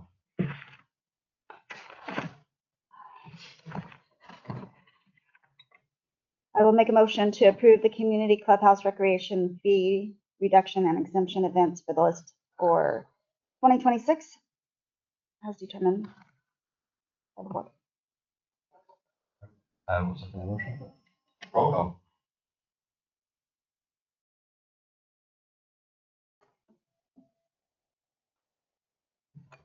Doug Hildreth, Aye. Mike Solori, Aye. Kristen Sanders, absent, Kesha Shane, Aye. Wes Fontaine. Aye. Motion carries. Move on, action item number 3, approve new district policy number 3150, cybersecurity policy, second reading. Chris? Yep. So the purpose of this policy is to protect confidentiality, integrity, and availability of the district's information technology, IT. This extends to the security and privacy of both staff and customers. This policy will enable staff education and incident response measures to potential security risks and vulnerabilities. The goal is to protect and safeguard our information assets against evolving threats. District Risk Management Insurance Provider, DSOMA, also recommends this policy. Attached is the new policy for review. This is the second reading of the new policy, and there were no modifications made since first reading. Just kind of to give you some background, I used about 2 or 3 different templates from other community service districts or fire department agencies to make this policy. So it's kind of an amalgamation of other policies and it'll do what it needs to do. The recommendation approved policy. Okay. Board, questions, comments? No? Me. No? Wow. Nothing? All right. Public comment. Any public comment on our cybersecurity policy? That's a no. All right. Let's get a motion. I'll make a motion to approve district policy number 3150, cybersecurity policy. I'll second it. Roll call. Jeff Longhine, Aye. Commissioner Shane, Aye. Commissioner Spillier. Aye. Scott Fildray, Aye. Kristen Sanders, absent. Motion carries. All right, move on. Action item number 4. Getting through these. Approve the ballot argument statement and form for the special utilities improvement and operations tax increase proposal. Chris? Yeah, so this is the argument statement that will appear in the voter pamphlet on the June 2nd, 2026 primary. Staff recommend approving the attached ballot argument statement for the special utilities improvement and operations tax increase proposal, which will be called Measure A. This maximum 300-word statement is due to the County Office of Elections March 16th. So that's before our March 19th board meeting, next one, and will appear in the voter pamphlet for the primary election. Also attached is the accompanying requisite ballot argument statement form. Staff recommend that the full RID board sign the form. These signatures will appear with the argument statement in the voter pamphlet. And finally, a list of talking points in support of the tax increase proposal is attached for the board's review and usage. I know it came in handy during the radio shows that Wes and I attended last week. Recommendation is to approve the ballot argument statement and form for the special utilities improvement and operations tax increase proposal. I will send this off to the County Office of Elections after that. Any questions on the argument statement? We could reword it or. I like it. We've got another one that we gotta do. It's closer, so that's you. We were, sorry, Jeff and I were just discussing that his opportunity for the radio show will be coming up. I think we're gonna do another show with Bud, so Jeff can take my space. Yeah. Awesome. It's great. You can take my place on that one. I think not. I would like to make one suggestion on the talking points. Yeah. I think that one of the biggest factors should be the tax is needed so that we can really go after grants for in-kind. And I think that the in-kind is a huge talking point as far as being able to go after grants. And that will put us in a position where we really can go after those grants. And I think that that's something that we need to focus on a talking point situation. Are our audits current so we can go for these grants? No? No. No, we're still working on them. Okay. Is that going to hinder Travis's ability to go after his grant? Depends what the grant requirements are. Some are yes, some are no. Yeah. Something. Okay. Anybody else? But I'm sure that there could be some type of letter or form from a CPA or whatever is doing our audits that could suffice that until it's done on the interim, as far as on the grants. In the meantime, I'll keep squeaking the wheel with our CPA. Yeah. Yeah, I was gonna say, I think, Jessica, I remember a few meetings back, you were still kind of trying to track down some information and we're having trouble getting it for our audits, but I think that we're most of the way there. It's more of them making progress on it. Okay. So yeah, just being the squeaky wheel. It's not at the top of their list, it is. Yeah. All right.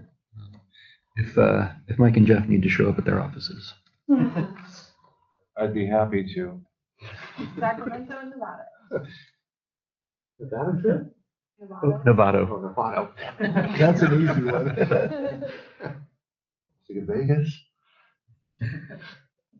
All right. Any other board member comments on this? No, other than, I guess I'm just confused as to why we can't purchase Measure A fines. Oh, yeah. Yeah, that was in my general manager's report. I mentioned I talked to the general counsel, Ryan Foss, and I wanted to buy at least 5 of those, you see political signs you put in the yard or whatnot. Signs saying, yes on Measure A, but he said you can't use public funds to promote tax increase proposal like this. Yeah, political agenda. No. But if our nonprofits decide to support us in this endeavor, they can do it with. Yeah, I don't know if anybody knows any artists that could design a thing. Or- Unfortunately, again, my wife, very abstract. We wouldn't be able to recognize that it was vote yes on Measure A, but it'd be beautiful. I know an artist at the other end of the table probably make something for us. He does great fishes. Yeah, maybe that's something we could bring up to SCPOA. Maybe SCPOA might be interested in that. Yeah, I think what we can do is just what Wes and I have been doing, promoting it and town hall meetings and stuff like that. What the district can do. Absolutely. Well, then on that note, I think that we really need to start scheduling those town halls because time is running out. Yeah, the notice requirements and everything for, Yeah. Yeah. And maybe going and speaking with the different groups like SCPOA and SCARF and some of these volunteer organizations. And Cove Connect, yeah, maybe we can get into those meetings. Jeff is really sad that he missed out on the radio show, so maybe he could go to some of those meetings. Really helpful. And I think it'd be nice to see if we couldn't even get Michelle Bushnell involved in something on one of those town meetings. She does have a great degree of explaining stuff that maybe would help on the town meeting.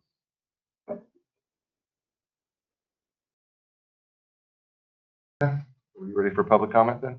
Public comment, any public comment on this? No? All right, it's a good motion.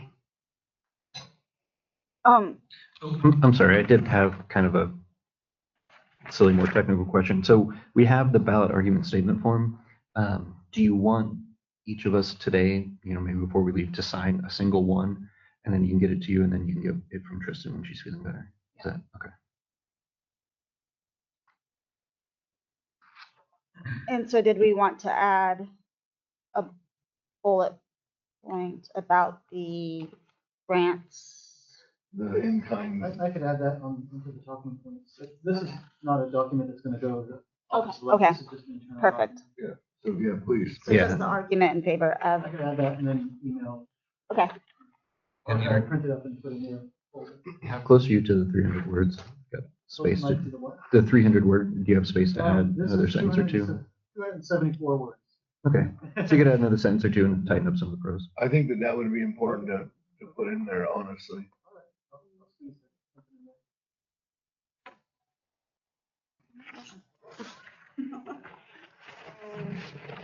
Okay, I'll make a motion. So I move to approve the ballot argument statement and form for the special utilities improvement and operations tax increase proposal with changes. I'll second that. Roll call.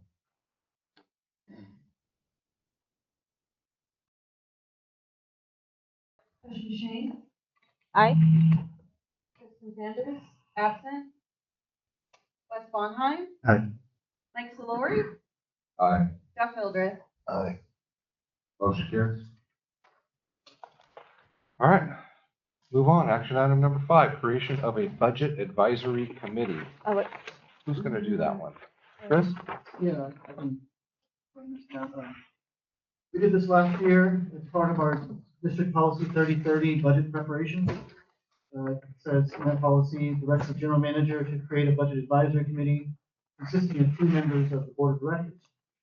I anticipate the committee meeting 4 or 5 times, probably every other week or so before the May regular board meeting, where I hope to present the fiscal year 26-27 draft budget for the full board's review. It's possible that we introduce the budget at the April regular board meetings. It's a little ambitious, but we'll see how we go. The plan is to approve the budget no later than the June regular board meetings, with final approval after second reading, and that would be a public hearing. It is staff's recommendation that at least one of the selected members is also serving as a liaison for budgeting finance. And just as a reminder, those liaisons are Tesha and Tristan. And Tristan said she couldn't be here today, but she did say that she'd also like to be on this committee. She has requested to be one of the 2. I'll leave that up to you to discuss. Okay. I would like the opportunity to be on the committee as well. I know Tristan was on it last year. If she still wants on it, that's up for her, but I would like a chance at this budget committee. Okay. Jeff, you interested? No, I think that's perfect. I was on it last year and I was gonna say, I think that we change it up. So I think that that's perfect. Wes, you interested? No. Well, there we have it. There's our two volunteers. Mike, are you interested? Mike, are you interested? Absolutely not. But thank you for the offer. I think that's great that the liaisons would be the ones that are on the committee. I agree. Oh, public comment? No? Okay. All right, let's get a motion going. I'll make a motion. Members, Tristan Sanders and Tesha Bashane to be the budget advisory committee members. I'll second that motion. Roll call. Tristan Sanders, absent. Wes Bonheim, Aye. Tricia Shane, Aye. Jeff Hilger, Aye. Mike Spillier. Aye. Motion carries. All right, action item number 6. Approve Parks and Recreation Committee recommendations.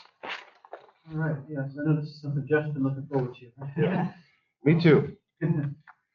So, Parks and Recreation Committee recommended 3 action items for the RID board to approve. Run them down here in the report. First action item to reallocate remaining funds from the Parks Department budget line item number 50131 Engineering General for mold abatement in the community clubhouse.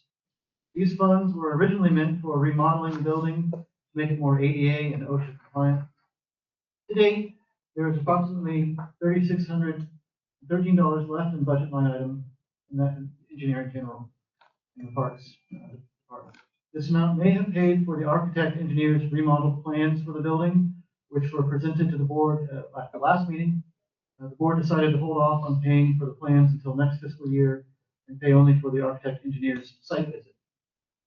So that's what's left in there now.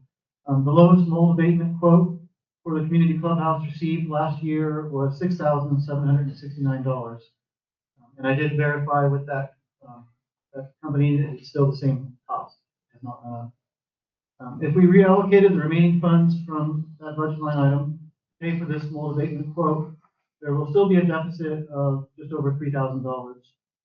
This remaining amount can come out of general fund reserves without board approval, since the budget line item would be under $5,000 over budget. That follows through on the district expenditures policy, as detailed here. But I thought it would be good to bring it before the board before we approve that for approval. Their second recommendation is to direct staff to seek out bids for waterproofing the community clubhouse. Staff issued a request for proposals in February of last year to repair the south-facing exterior wall where most of the water intrusion is occurring. Only one bid was received at that time in the amount of just over $23,000, which was double the budget. The bid included re-siding, replacing windows, and repainting. It did not include any extra work that may arise once the siding is removed and other potential problems are revealed. And as a side note, staff and last year's budget advisory committee decided to hold off on this repair during the budget planning process to invest in redesigning the building. It was thought at the time that a potential redesign might entail ripping out this repair work. Staff can seek out other quotes to repair the south-facing exterior wall, including ones for re-roofing the building. This information will help with future budgeting, so that is doable to seek out bids. Their last recommendation here is to approve SCARF's request to store broken down booths on district property. So just as a reminder, in December last year, the SCARF sent a letter to the board and the committee requesting storage of these booths, which they will use during this year's 250th 4th of July celebration. It is staff's opinion that depending on the size and configuration of these broken down booths, room can be made in the lower level of the community clubhouse. I have not seen these booths though, so I can't say that for certain. But I think Co-Connect and can work with SCARF to make room, I think, where they have room. So we'll see how it goes. So financial impact, an additional $3,156 for budget line item number 50131, engineering general, plus staff labor costs, with time seeking out bids. So this, broken down booths on district property from SCAR, that's not gonna be in the garage, correct? That's gonna be in that back room where Cynthia is? Well, it depends on the size of these booths. It could be in the garage, I think. We've removed the SCADA system, right? So we could also use that space, because that space is already kind of a weird storage space anyway. Yeah, there is space that can be changed around. One issue about where the SCADA system was is that it does get moldy. Oh, does it? Yeah. Yeah, the water intrusion. So- for that, And kind of the same thing East is wall. happening with the garage as well. So theoretically, what we're or like the best case scenario would be to put it in one of the little back rooms if they fit. Yeah, my recommendation would be the garage. I think we can make room in the garage if it could be better tetrasized or whatever, organized in there. And it would probably need to be covered as well because it gets wet in there too when it Well, I think the rains. booths are gonna be painted, so I'm not too concerned about the mold or whatever. I mean, my biggest concern was, and it'd be interesting to see, and I know staff is swamped, but how much can we do in-house as far as, I think one of the biggest issues on that clubhouse is subterranean, putting bitchethane or asphalt emulsion on the lower block wall or concrete wall, and that's gonna stop the water intrusion. So I think that it'd be more interesting to see how much we can do and if we can dig that out, paint it and fill it back up. But that's subject for a later date maybe, huh? Mhm. And also one thing about the SCADA, the SCADA computer was removed, but there is still radio equipment in there, and there's also now FAA camera equipment. So the access to that particular area you wouldn't really want a lot of access to it. In other words, Yeah. try to maintain that secure. Okay. Okay. I just have concerns about them putting equipment in there and, in the garage anyway, and blocking off our access. We got a lot of CERT equipment down there and, you know, Co-Connect has all their stuff down there. We also have the barbecue down and things can get clogged up really fast depending on how much stuff they have. I don't know how much stuff they have. Well, I think it's gonna be panels that are gonna be broken down that make a booth. Kind of wing that together so they'd be really put it back against the wall so they're out of the way. I don't think that they're gonna interfere with anything.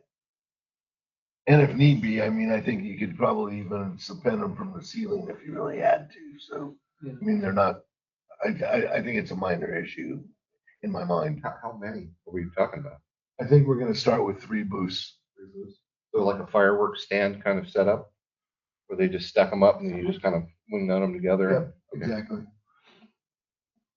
All right. Anybody else got any comments on it? I actually had some more concerns about number 2. But Jessica, did you have something to say about that particular issue with? I just think we should be clear that the district wouldn't assume any liability over anything that's still there. Yeah. If Scarf needs to, I'm sure that they At can, their own risk. yeah, they can do away with it. Quick comment too, before we move on. We gotta watch our fuel loading in the community center. I've brought it up numerous times about what we put in those back rooms, right? We have to watch for the fire fuel loading. So if we add more and more stuff in there and it's not rated for that room, then it creates a fire hazard as well. So the garage that is rated for storing stuff and storing vehicles, so before it was alternated or not alternated, altered. But the sprinkler systems in the garage, there's other stuff that's built for that, but even the sprinkler heads have certain temperatures that they pop off out of garage is obviously gonna have a higher temperature sprinkler head. So there's other things to take into account. And also that we need to discuss if this is a board conversation to what we can and can't put in the community center, or if it's a staff conversation. And that has more, implications down the line of what precedent we're setting with certain action items going forward on that, to take more, less off your guys' plate and then allow more flexibility for staff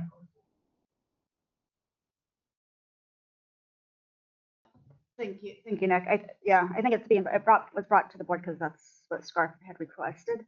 However, if it's something that didn't need to, then that would have been nice to no. However, with that said, so you would have issues with it being stored in the lower part of the building? Is that what you're saying? I would rather see it stored in the garage where stuff's supposed to be stored. That back room is not a storage room. It wasn't built for a storage room. It's a vacant room that we're storing stuff in. And so if you start stacking that thing floor to ceiling with booths and other stuff, I'm not saying that we should put specifically this booth here. I'm talking more generalized of what we do store down there, to make sure that the fire department is aware that we have extra fuel loading where we think there's a big vacant room. And then also that we can move around it if anything were to happen. And we still don't have an automatic fire system in the community center. So if a fire were to happen down there, it would be basically somebody seeing it, driving by, reporting it. We have smoke alarms, but they're not connected to any notification system. So again, it goes back to that big part of this community center remodel, to make it all work for everybody with all these different needs that the community center needs to facilitate. Which is what we're working on. Yeah, and I agree that, I think staff could make a decision as to whether or not they can fit the stuff there. And where a good place to fit it would be without impinging on CERT and the other groups that are there. And I can add, I know that there is an old display case in that garage right now that used to be part of the old golf course pro shop. And it hasn't been used for more than a decade or two. So that can be gotten rid of and made more room in there too. Or maybe turned into a booth. Yeah. Or right out in front for tchotchkes. Yeah. I thought about that. Bruce, how do you want us to do this? You want us to go through one at a time? Because there's stuff I want to talk about for 1 and 2 both. Yeah. I almost should have made this 3 different action items. Okay.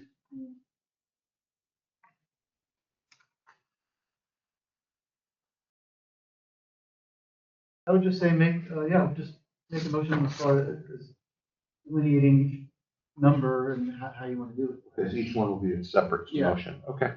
Well, let's discuss number 1 then, and we'll start from the beginning. Yeah. Okay. Reallocate remaining funds from the Parks Department budget, line item number 50131, engineering general for mold abatement in the community clubhouse. Now, I know we've discussed this already once, so I'd like to hear from the rest of the board on what their thoughts are. If I may. Yes. Since this is a recommendation coming from the Parks and Rec Committee,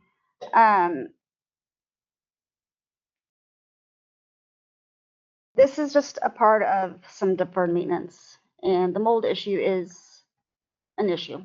And we've had, we have had other testing companies come out to reassess, and it, and we reached out to, I'm sorry, who was it with the Humboldt County Hazardous?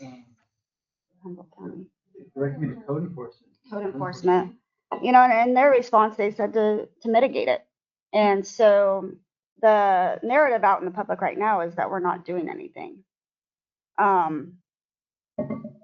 So in our opinion, with the committee is, although we may have to do it again in a year or two, at least we've done it this time.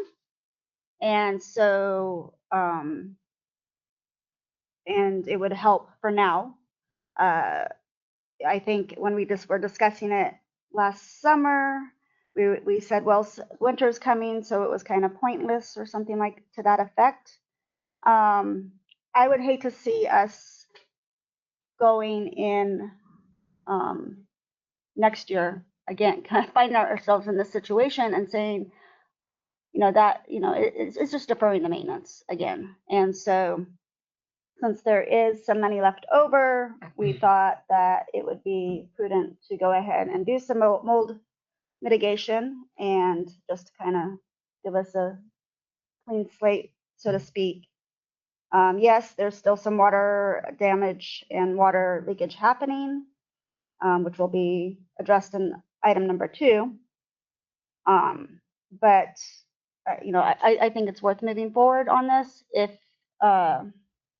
I don't think, mold mitigation isn't something just for the average cleaner to be dealing with.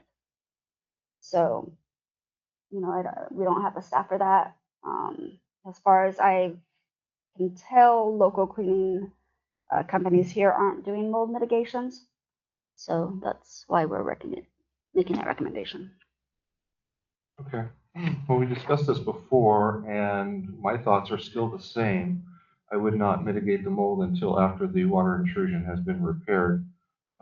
If you're just spending money that you're just throwing it out the window, the mold will come right back. That's my opinion.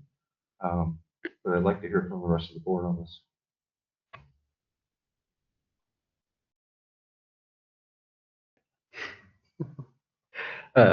So, um, Mike, I certainly appreciate that, but at the same time, you're going to sweep your floor, even though you know that it's going to get dirty again in a week. And so, I agree that I really do think that we need to address the root cause. I also am not convinced as much by the inspection, the two inspections that we got, that it's as much of an issue. That said, that's my opinion. And if there are folks that use that space more that have issues with the mold, then I think that it is imperative that we get it fixed. I'm kind of tired of kicking the can down the road. I think that it needs to be addressed. I think it's a public concern. Numerous community members are concerned with it. May have to be done again, like Tesha said, but okay. But as Wes just said, you still sweep your floor and it still gets dirty. So I think that it's time to make it happen. And then if it happens, what has to be done again after whatever deferred maintenance is complete, then we do it again. But I think it's time to at least show the community that we're concerned about it like they are.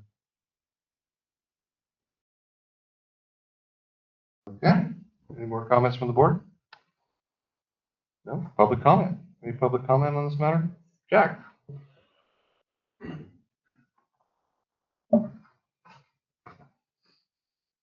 Good morning, Jack Hargrave. Actually, my comment really isn't so much to do with this particular item as far as this and the next agenda item. It seems seems to be a lot of mission creep with the Parks and Rec Committee. In my mind, there was supposed to be a strategic planning committee looking for the broad view and the long-term outcome. Designing new community center, looking for other recreation opportunities. And it seems like they're really kind of diving down into the day-to-day runnings. This is, I think, the third board meeting that we've talked about this after the board originally made a decision. This may only be the second action item, but I know it's been at least a discussion item. And so it's like the board made a decision and people on the committee don't seem to like that decision, so they keep bringing it back. In my opinion, that wasn't, and it doesn't, I don't believe that's what the committee was formed for. They kind of, they've got another thing on for storage of it, and now also a budget subcommittee, so they can have word in how the budget is spent on the Parks and Rec. It did not appear to me that that's what that subcommittee or what that committee was formulated for. It was what I thought was for strategic planning and long-term planning for the Parks and Rec in the Cove. And that does not appear what they're doing. They seem to be kind of, working on the day-to-day, and if they don't like the direction the staff is gone, then they're bringing back recommendations to change that. So I think that it needs to be addressed and reined in. Thank you, Jack. Yeah, I appreciate that feedback, Jack. I think when the committee was initially formed, it was specifically for just the strategic plan. However, like the 4th of July got put in onto the subcommittee or onto the community as well. And there's been some other Parks and Rec related topics that the board has instructed those topics being taken to the committee that weren't necessarily a part of the strategic plan. So I agree. I think that the committee does need to be reined in on that aspect, as well as better direction given. I know when we first formed that this committee as well, and Jen Evans was on the board, and I'm not speaking for her per se, but there was discussions about how much of the recreation was taking up in topic was taking up on Chris and the board in regular board meetings. And so the Parks and Rec committee has been able to have those public discussions and kind of getting into the weeds on things that aren't necessarily happening here in this, taking up the time of this regular board meeting. But I do appreciate if we're getting in the weeds, that's fine. As far as the mold goes, again, I feel like the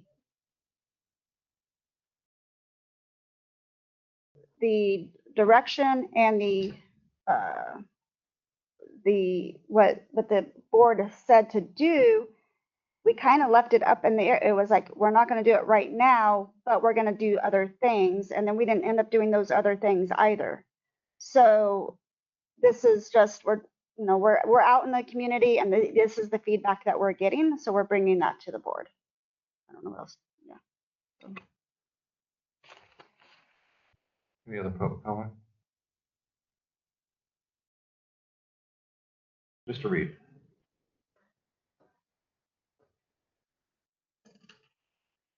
I totally agree with you, Mike, that if you're not fixing the problem, but I also see that if I would like to see it bigger, I would like to see the expansion to go over the garage. And so that means that there needs to be a new roof, there needs to be a new siding.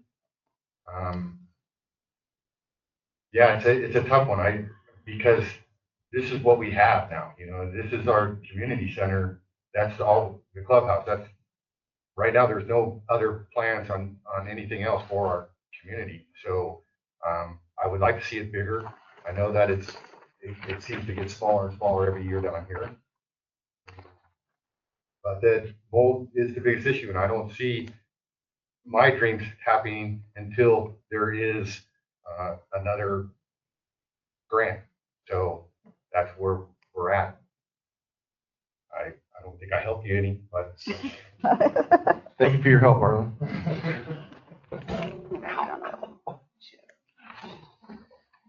I have to say, but he made a really good point, right? It goes back to this grant, and it goes back to the funding that you're working on, Chris. But in the interim, we've already been talking about this mold issue for 6-9 months, maybe longer. So, and we don't know when this grant thing is going to happen, and that could be another. What do you think, Chris? What's the soonest that you could get a grant? This one will be awarded spring 2027. So there you have it. So I think in the interim, we need to do something, and just doing nothing is not going to help anything. And if nothing, make it even worse. So in the interim, I think that our hands are kind of tied, and the community's saying we need to do something. So I don't know that we have a choice. And I agree with Arlen as far as the roof over the patio, and that helps mitigate the damage on the windows, But back to that, that's. I'm saying make that indoor space. Yes, but I think that that's down in the development phase that doesn't mean about what we're talking about. That's the development. All right. Any other board questions, comments? We went to public comment already. So we're going to do these individually. We'll do a motion for item 1. There is one public comment online. Okay. Looks like Laura Ball. She says, again, I feel the board needs to give more direction as to what the future is of the Parks and Rec Committee and what is expected of us. The mold needs to be addressed. This is now a community narrative, and it's RID's job to make sure that the community has a healthy community centered gathering. Let's please take care of this and make a plan forward to target larger problems.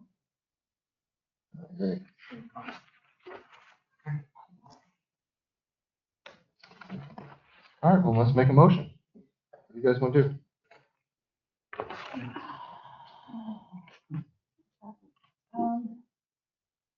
I got this one. I have a tendency to think that it would be nice if you guys just make one motion for the entire item. and with the decision on each item. Combine all three into one Since it motion. is only one. Yeah. Then a motion to Rue. Let's do it. Let's do it. Let's move on to item number 2 then. Direct staff to seek out bids for waterproofing in the community clubhouse. What do you guys got? So this has been coming up at the committee quite a bit, and knowing, this is really just for informational gathering. We know we're not going to be able to do anything until we have the bid or until we have grants. But this would help us with the budget, the upcoming budget. I'm not talking about the Parks and Rec committee budget. I'm also talking about our regular budget. And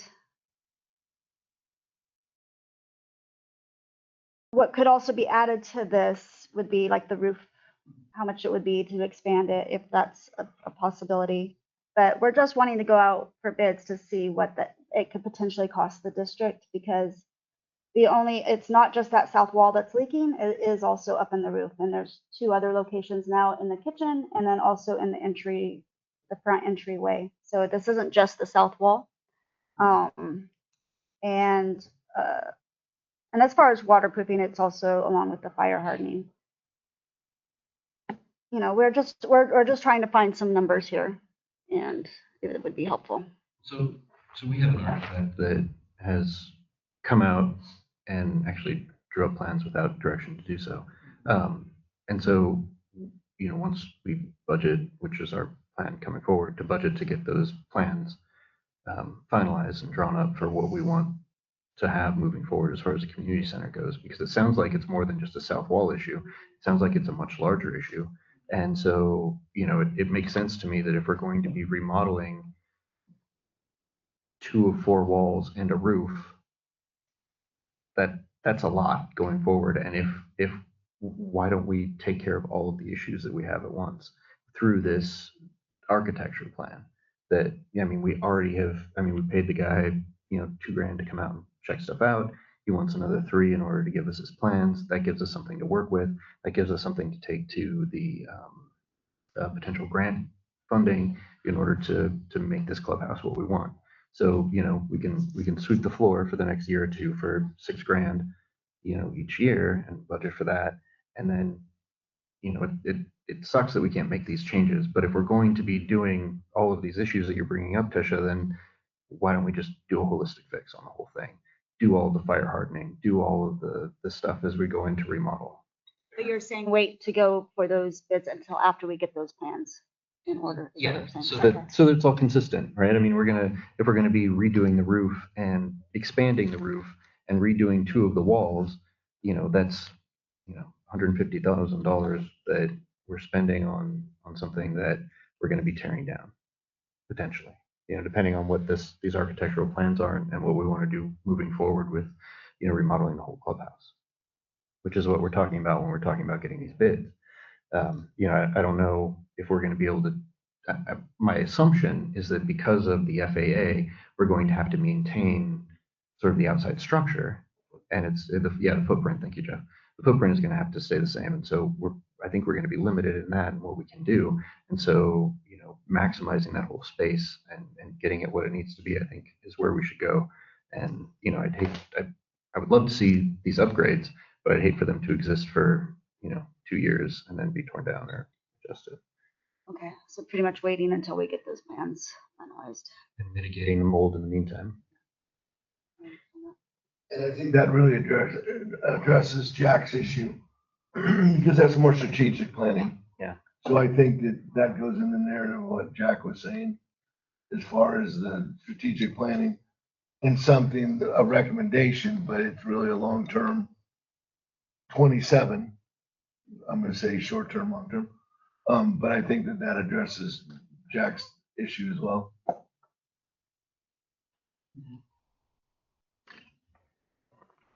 So yeah, I can understand waiting on that. Yeah, budgeting to get the plans done, for this next year, which was what the plan, last year's budgetary advisory committee decided to hold off on this. to invest in redesigning the building. And I think that that's still valuable. I mean, we could have a redesign that could fix this issue long term. And, if we're just slapping patches on it, I mean, I didn't do a lot of residential construction, but my understanding is when you do a remodel, you want to do as much as you can at the same time so that everything kind of fits together. So, Well, I think this basically is what Chris, we've already talked about. I mean, again, back to the grant, the getting the architect involved, I think we've already addressed it. We're taking their recommendation, but it's already been addressed whether their recommendation or not, as far as the clubhouse. So I'm gonna agree. I think that we do more mitigation and direct staff to do what you're doing.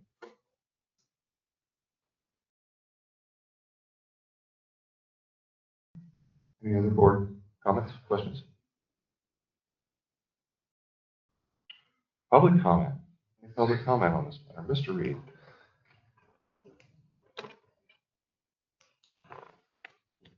Chris, what was the direction that you gave the architect? What was he looking at? A lot of focus on OSHA compliance, ADA compliance, especially with the downstairs of the clubhouse. And I wanted to try to redesign those lower meeting rooms because they're not fire safe right now for ingress, egress.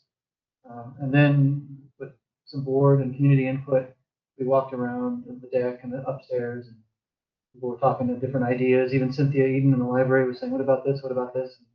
And that's what he did. He went back and took what everyone said and made a plan. I haven't seen the full plans, but one of the things I did see was that he enclosed the entryway in front of the children's playroom and the library. He walled that off. Okay, so there is he is adding more square footage.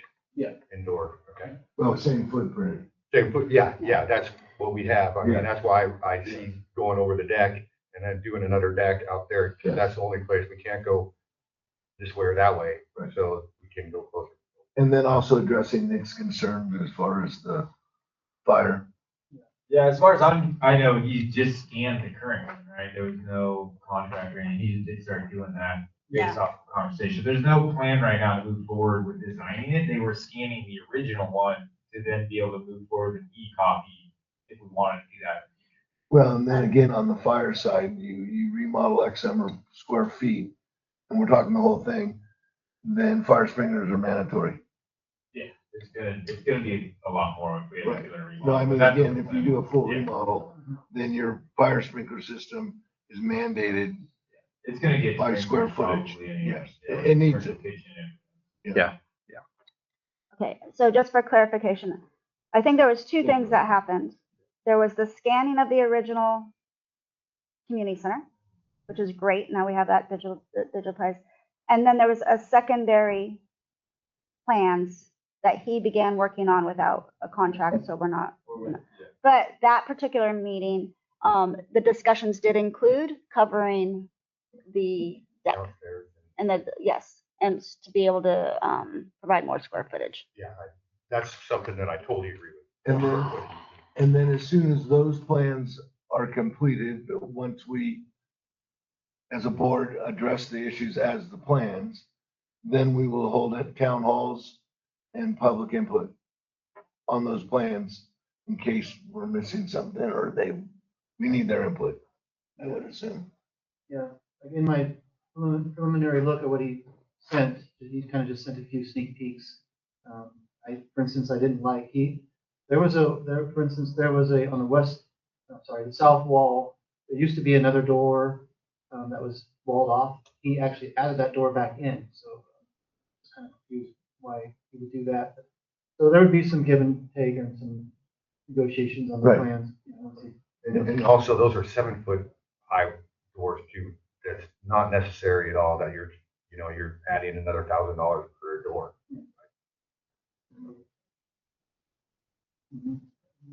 Yeah, but we'll know more as soon as they're done.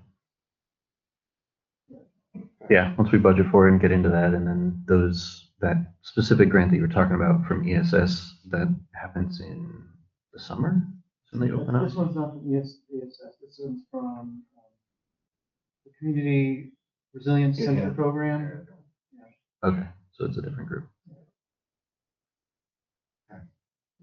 And so we need basically the plans to bring to that group done by the summer. Well, the notice of funding availability, which is when they open up applications to the grant, is actually going to be released this spring and summer. Okay, yeah. And so we need the plans and everything set to bring to them. Yeah. Budgeting. You need a feasibility study and talking about the FAA and all that before you go to these grants, to make sure what we want to build is even going to be legal. And that's going to have to start very soon. Yeah. You know, that's going to be here before we know it. So, and from filling out these grants, it's a huge time frame, like just for staff to be able to fill out this grant. We don't have that information ready to go. Right. Grant gets released. So then I suggest we bring this back to the board next meeting. As far as the plans. Bring the plans from the architect. Well, I think that it address the need to go forward with these plans. Yeah, and the process for what you plan on doing for that, how you're going to move forward.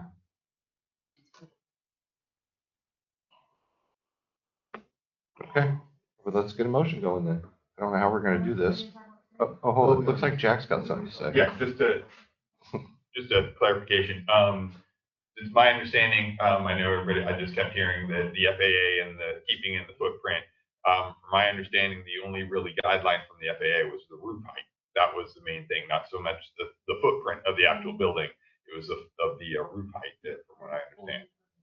Yeah, in the ACA, the air facility land use plan, it says that in there, if you are going to do any work on an existing structure that is not in compliance, that it has to maintain a 1-to-1 ratio. Okay. So So yeah, that's why I just wanted clarification on that one, because I knew before we were just always dealing with the roof height of any new structure and stuff. Yeah. The board will also have to discuss occupancies and all the other same stuff we just discussed with the sports court. So that's what going back to the implications with the sports court. We need to start looking at that at a county supervisor's level of what we're going to do with that airport lanes. And the fire marshal. Yeah. The good news too is this architect, he did the JIPO, mill, he designed that, and he's working right now with what they're doing at the Delhi campground too. Okay. What they call it, something viewing platform or something. So he's familiar with the area. Familiar with the airport. And the airport requirements. Nice. Good. Like redundancy. All right, so how are we gonna do this motion, Jessica? I don't know, do we need to talk about 3 any further? We talked about that first. Yeah. I would recommend, stating which numbers you approve, and that would, we approve, motion to recommend, we approve recommendations 1 and 3 or whatever they are. Okay, so you basically want us to vote amongst ourselves, determine which ones are gonna be majority? No. I don't know. Somebody could just make a okay. motion, and if you agree with it, You you do can that. vote aye. I guess. Okay, I'll make a motion to approve number 1 as presented. Number 2, no, but bring back with the community center plans at a future date. Approve number 3, Scarf's request to break down, to store the broken down booths on district property. And I will second that motion. Roll call.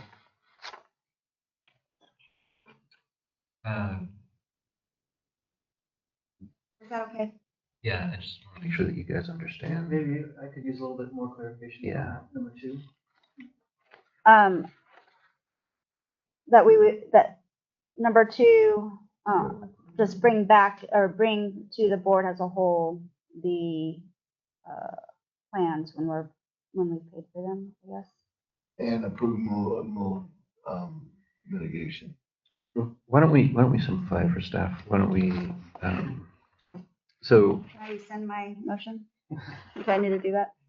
Okay, so I'd like to make a new motion that we approve number 1 as written to provide the funding to do the mold mitigation, that we do not approve number 2, and that for number 3, that we approve it provided that it meets with fire and staff determinations for accessibility to those areas. I'll second that. Roll call. Okay.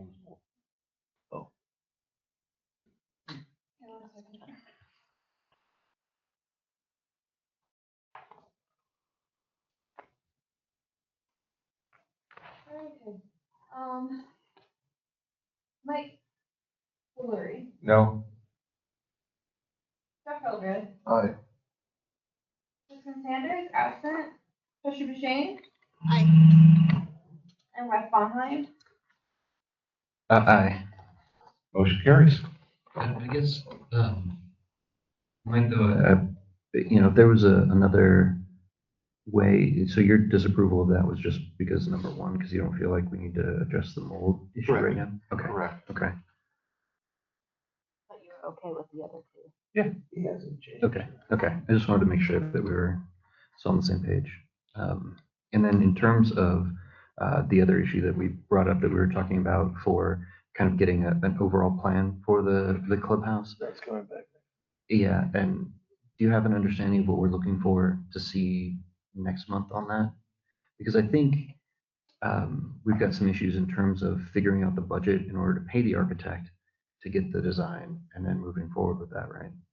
Yeah, I mean, I could bring it back next month to approve the expenditure for those plans for the supplemental budget requests. Well, I think that's a really good idea, but can you also give me some dollars with it as far as the architect? It was at 3,000, 3 to 5,000. Oh, okay. Yeah, then I'm good with it. Yeah, and then, because I think we need to start that conversation, and so maybe bring forward, hey, these are the plans, and then terrible, but these are the architectural drawings, and then this is the plan moving forward for how we're going to present this to the public, how we're going to get some approval, and what we're going to do going back and forth. So that way, everybody can kind of be on the same page to Nick's point of what it is that we're looking for and what our timeline looks like, so that we can, and I certainly have no desire to micromanage this, but I would like to see kind of a larger plan so that we can make sure that we stick with it to get that grant funding as soon as it's available. Yeah, and then also along with the plans, would be the approval of the contract to the architect. I guess. Yes. Yeah, because I imagine there's going to be some back and forth with him. Yeah. Yeah, so that we can try and get a decent amount of that 55 million to redo that section. Well, I'm gonna go back to what Nick said. Time is of the essence. Yeah, so if we Time will get that. sneak up on us. Yeah, the biggest thing is getting that base, what you want, rather Right. than a base budget, to understand, because then you might only get to go for a $10,000 or a $40,000 grant to do what we're talking about right now on that first round, so. Those just prolong. Yeah, and again, that could also go in phases, like the pickleball court. Potentially. All right. Did I say motion carries? I did. All right, we're moving on. Action item number 7, approve Parks and Rec Committee Budget Subcommittee. Okay, now this is another recommendation from the Parks and Recreation Committee. They recommend the creation of a Parks and Rec Budget Subcommittee. The purpose of this subcommittee is to review the Parks Department budget and make recommendations to the Budget Advisory Committee during the fiscal year 26-27 budget process. The Parks and Recreation Committee Budget Subcommittee would be comprised of 3 members of the Parks and Recreation Committee. So upon further review and discussion, this committee might, in staff's opinion, might entail prolonging and complicating the budget process and may be a bit out of the purview of the Parks and Recreation Committee. Staff consider the board's budget advisory committee sufficient to carry out the duties of this proposed committee. And thus, I'm going to say staff do not recommend the creation of this committee. Yeah, if I may, we had asked for permission to do this back in, like, I believe it's October. And so now we're in February. And we're nearing the end of the strategic planning part of the committee. And so we're not quite sure what the future of the Parks and Rec Committee is going to be. And so, yeah, we're recommending that we actually table this and not move forward with this. Yeah, it seems a little redundant to me as well, in terms of the Parks and Rec committee at large being able to review the budget and make recommendations. I'm not sure why another committee would need to be made. Yeah, I think where it came from is in the past, and again, and also this was with Jan Evans too, these questions kept arising with the public, like, where does the money go in the Parks and Rec? And so, although it is pretty clear when you look at our budget, except for when you're looking at the labor part, and people were really wanting us to figure that out. But really, when you're looking at it, that is more of an internal audit, and so that would be overstepping.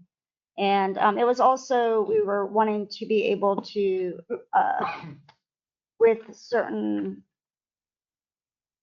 programs and projects that the committee will be recommending, we wanted to be able to have like a recommendation of what the budget might look like for that. But really, that's getting in too deep and into the weeds. And now we're in February. We're in February. We wanted this back in like September or November. So it's fine. I think we should just table it. I have to say, I don't think we need to table it. I just don't think, we need it. I have to agree with Chris and Jack. I think that it's just gonna convolute things, and that's really our job. So I gotta agree with you, Jeff. I would have not voted for this. Not one bit. That's just my opinion. I think we have budget committees, we have accountants, we have all these things in place. They want to know something, they can ask the person in charge or look at a budget line and see, or ask Chris. I think that's enough, but that's just my opinion. Well, I also think, Tess is on the budget committee. So she, and on the Park and Recs committee, we don't need that redundancy. And like I said, I think that's our job, and let's do our job. So we'll call this one no action. Yes, to clarify, the redundancy is not our job, even though we may be good at it. Very good at it. Oh, I have to go to public comment. You do have to go to public comment. Public comment. Harlan? Jack looks comfortable, so. Do we?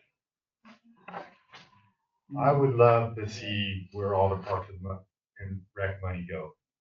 I would love to see actually our own healthcare system here to take away $800,000 off of our budget to just have our own doctor.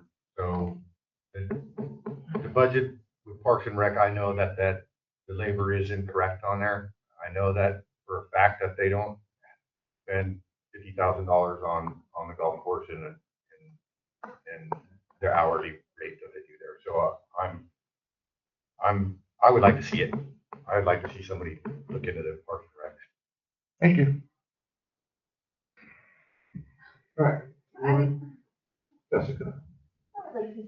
I think, in best practices, it is best to have some sort of motion related to this since it is an action item. I guess the one I can recommend, I'm not positive if this is the best one, but I would say motion to table it is a way to say no. Otherwise, the other option would be to make some sort of motion that nobody seconds. Yeah. Or just, I think it's just no. Motion to deny. Yeah. I'd like to. That's what I was thinking. Okay, I'll make a motion to deny the Park and Recs, don't move my thing. Hold on one sec.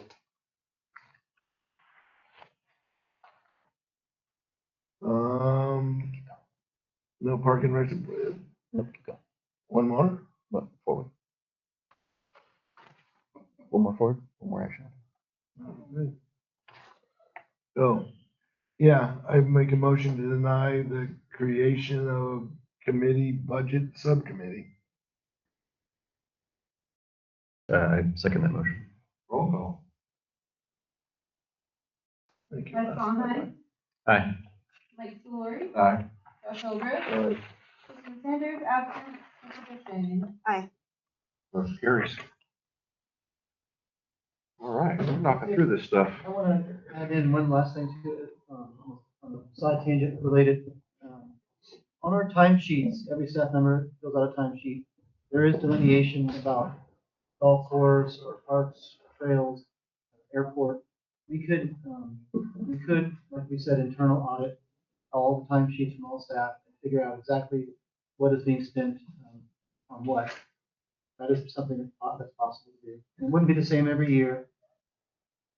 How much man hours would that take to do that manually? It's super, no, it's not hard at all. We have it all in a spreadsheet, and they're already in columns. All you have to do is total the columns. Yeah. It would take minutes, less than a minute, 2, Yeah. 3, 5. Oh, okay. So the people that are curious about that could come and you could develop a report for them. Maybe Arlen could have a meeting with you, Chris, so that you can discuss it. And on the budget too, the Parks Department labor budget is just one staff member, but just as a side note, that staff member doesn't do Parks and Rec 100% of the time. But other departments like water or sewer, they're sometimes doing Parks and Rec. Right. Electric sometimes doing Parks and Rec, which isn't factored into that labor budget. So it could be more. Yeah, which was one of the things when I was looking at the strategic plan, if we have one person devoted to it, but I know that other members of other departments do take part in that. Yeah. And so, it was that But again, determination. it's real numbers. It would be nice to see exactly what the real number is. Yeah. And by the way, whether it be the golf or whatever department, I mean, that way you can make an informed decision and strategically planning a better strategic plan. There's a line item in the timesheets for Yes. Yes, yes.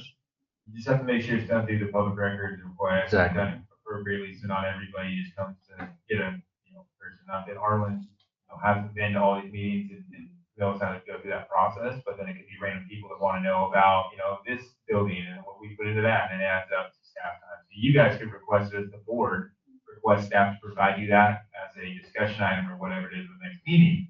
But we have to be careful about telling the public just to come in and request budget audits on certain things without following that process. Yeah, that's a good point.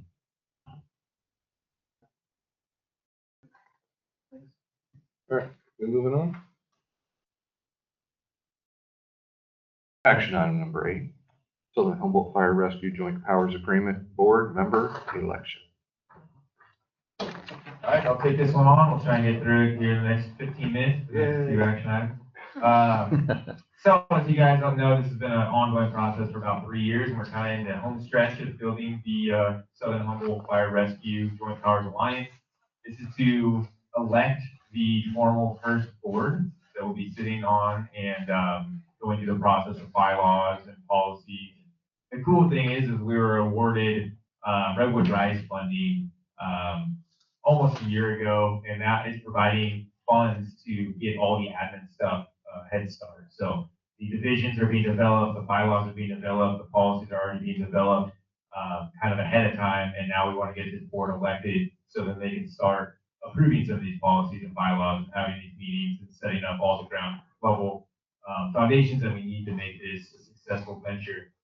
And so I provided the fire department's vote. So how this vote is going to go down is all the member agencies, they all have 2 votes. Their board has 1 collective vote for the 5 seats, and their fire chief / fire department has 1 vote for each of the 5 seats.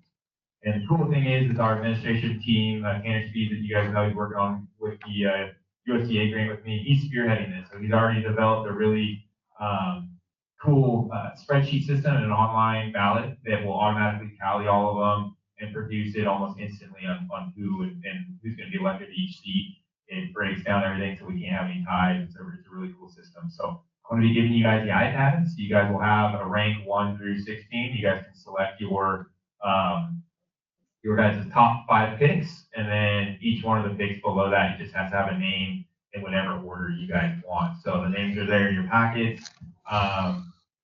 Again, fire department has the recommendations. Our biggest thing was based off of admin is having a really strong admin board to start off, because it's going to be a lot of admin work to start this thing from the beginning. So I'll bring the iPads up. We got 2, so you can do 2 at a time. Do you want 2 picks from each board member? No, you guys are going to be doing your entire pick. So 5 is going to be the seats, so your top 5 or your top 5 picks. Okay. And then you have to add in names for the other 16, or I guess it'll be 10 after that. So you guys will see it's very self-explanatory. I'm not going to ask for your passports or any of that before you vote, so just fill them out, and then it'll be really easy. It submits automatically. All you have to make sure is you don't have the same name twice.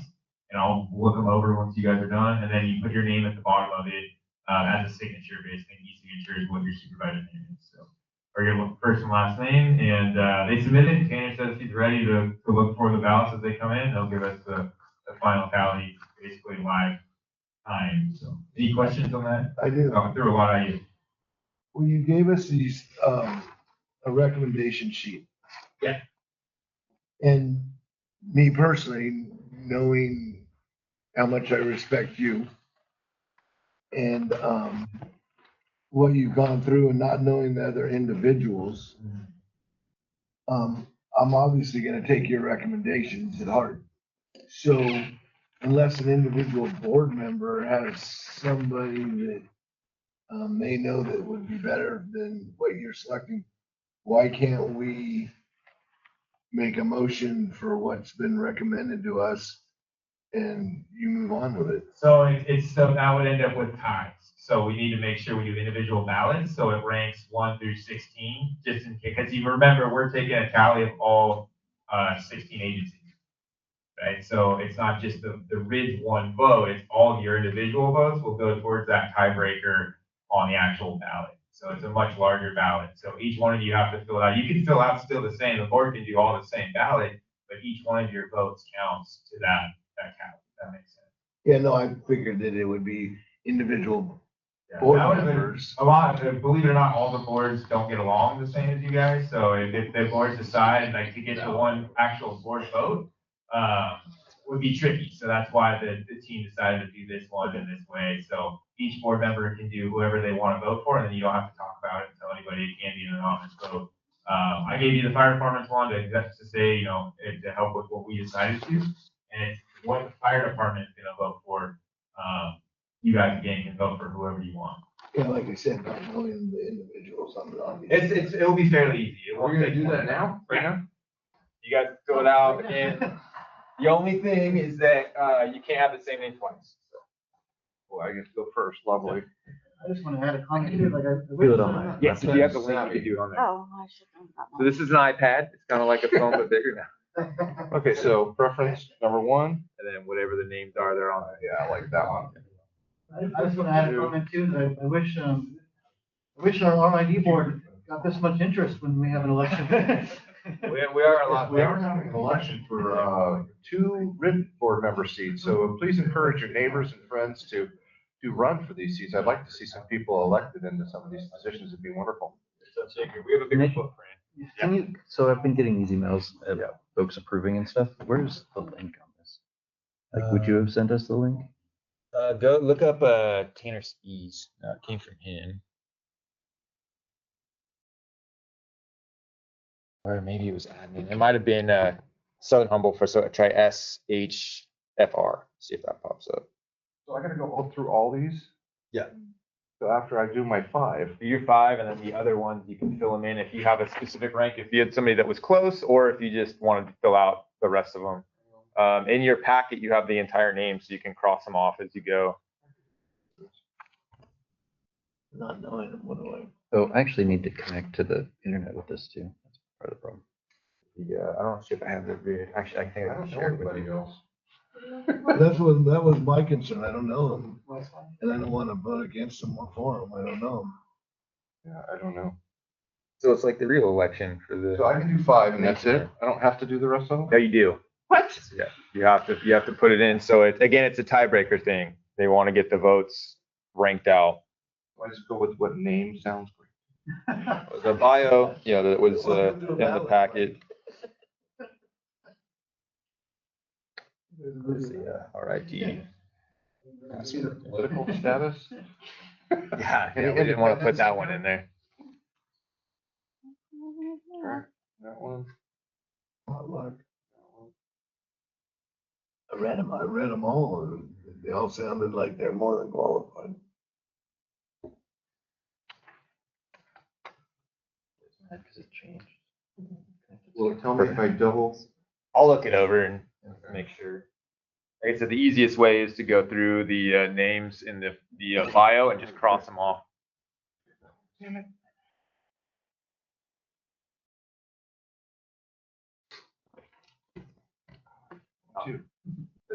This is weird. Okay. Let's run through. It was either this or go through each individual one and discuss them all and then vote. That's what I was saying.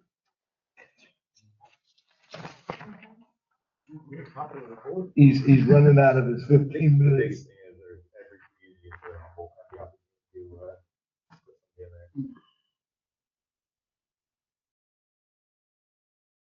there.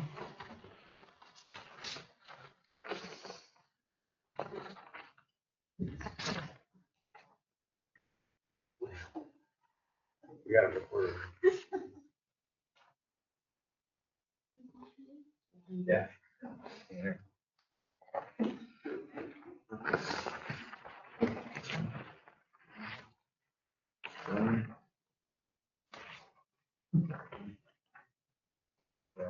That's the first time I did it.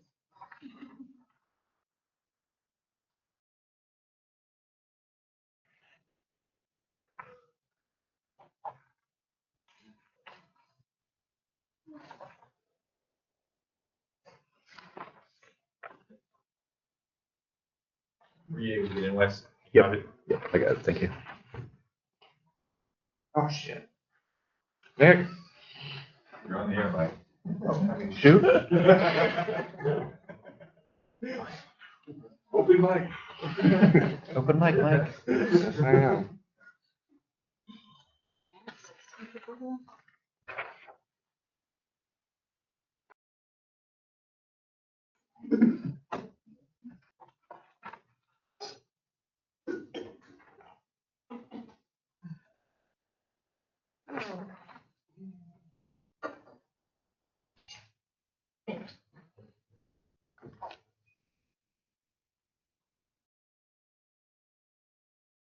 Yeah, I'll work on that one.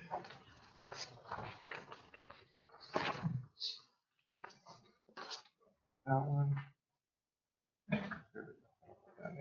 They should have signed up and not signed up. Good. Must be not signed up. It's like 1,700 to 1,800 or something like that. Almost 50-50. Oh, really? Just look at the size of You're not paper. seeing the Houses? houses, yeah. And then all the RID property. Yeah. Today's the 19th. Yeah, I think 1,700 vacant lots. Another 500 houses. Or 1,200 vacant lots with 500 houses. Okay, chief, I got submitted. Awesome. This one's just about there. I can pick him everyone else. Looks like it worked. Perfect. I'll do this. Doubles. Let me refresh it. So are we doing action on this, or is that our Yeah, action? you'll do an action, very A simple. motion? Or a motion as submitted. Is- Okay.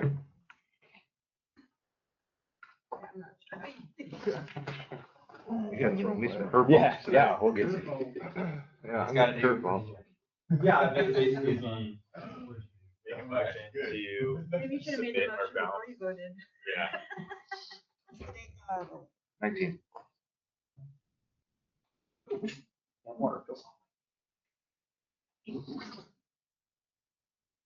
Legs are unforgiving. Sign it. Should be at the bottom. You put your name, you just type your name as a signature.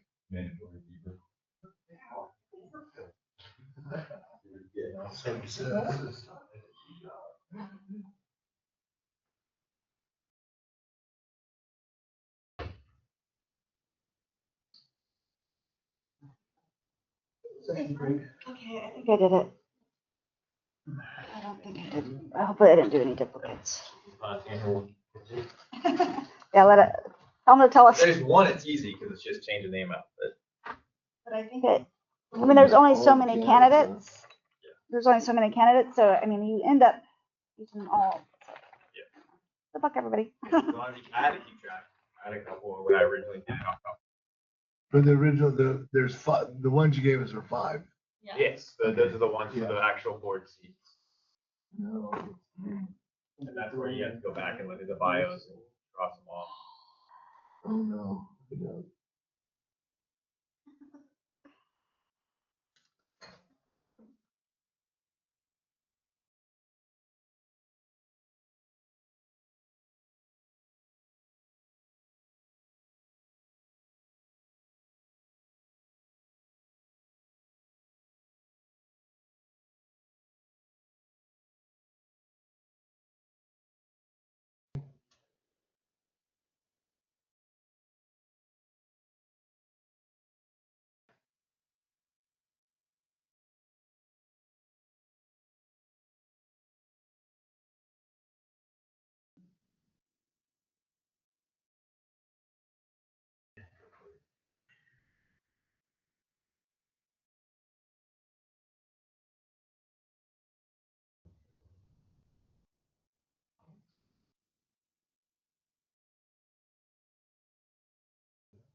was a slow one, Jeff. No, you were. I got this down. Yeah, sounds like it.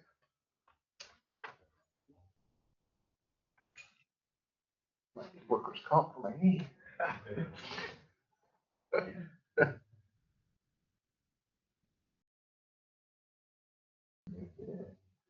What's the date? What it says, 19. it says it for me, I don't have No, to. it's the national first. Yeah, that's the old, we're trying to get away from that. We're trying to have people calling 911. That was her nickname, was 911. Cheryl. Was. There was a 20-year stretch where I think most calls went through her.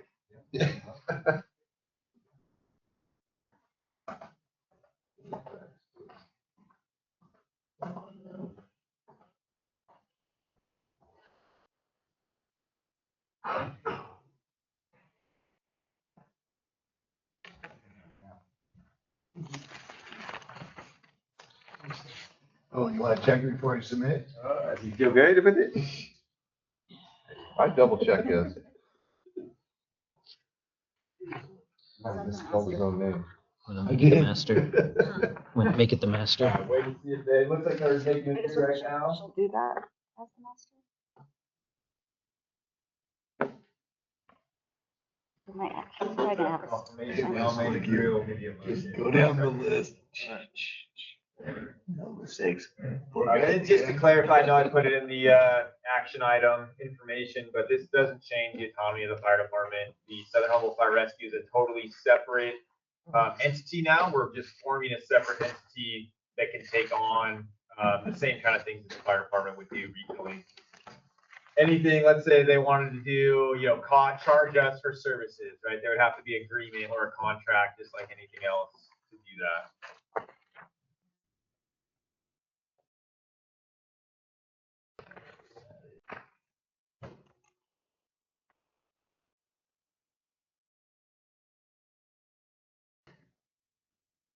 I'm just sad your name is not on there. I'm going to be doing a lot of other stuff on the operational side. Yeah, I wrote yours in 6 times. Nice. Still. I got them all. Jeff should have ran for it. Fantastic. Nope.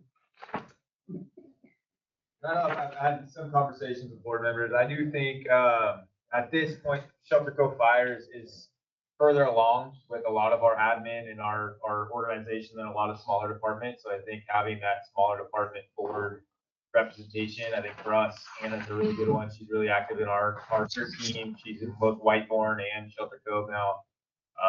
And then a lot of the forestry stuff, I think, is a lot more important than for a lot of other smaller rural areas. And so we saw very heavily forestry and prescribed burn association nominations. And then there's some firefighters that in the future, there may be some conflict of interest with firefighters that want to work for the JPA or do contracts with the JPA. And so trying to kind of determine what that would be and not try and put them on a board and then have a board that can't vote, right? Because there's so many conflicts of interest. That was my kind of thought about Michelle Bushnell being on it. It got cleared. So it got cleared through the county. Yeah, I don't know if you guys know, but Anna is Bud Rogers' daughter.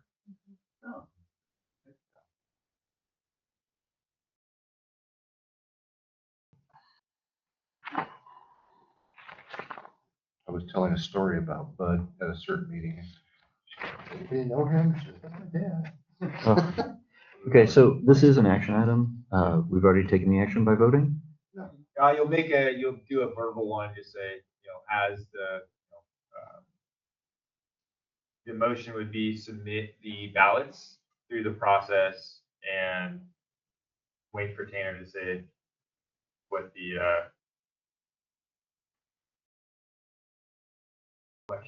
election is. Should we take public comment anytime? Yeah. We'll take public comment? Public comment? Jack? Can't comment on it. Oh, that's right. Yeah, you can. You're the public. Like shoot yourself in the foot.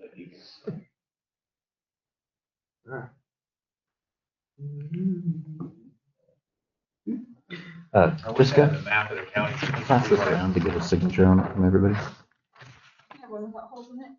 Oh my gosh. You were right. I'm gonna say I told you so.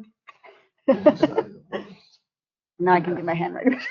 What do I do now?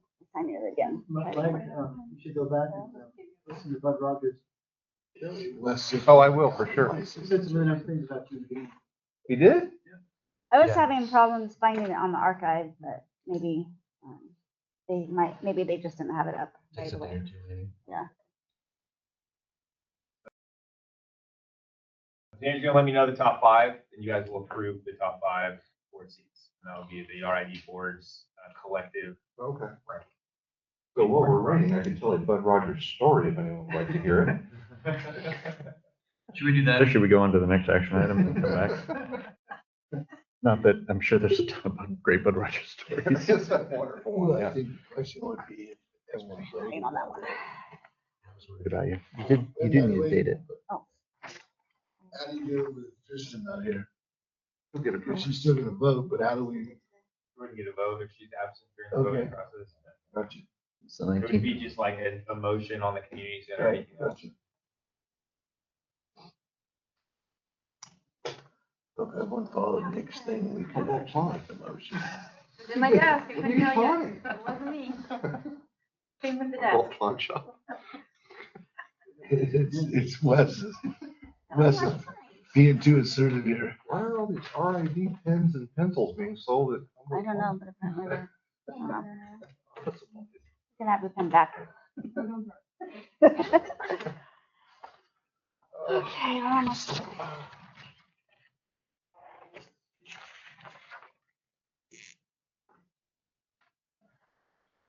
Now I'm second guessing if I accidentally did doubles. Yeah. I hope I didn't. What's this? You said you got them all.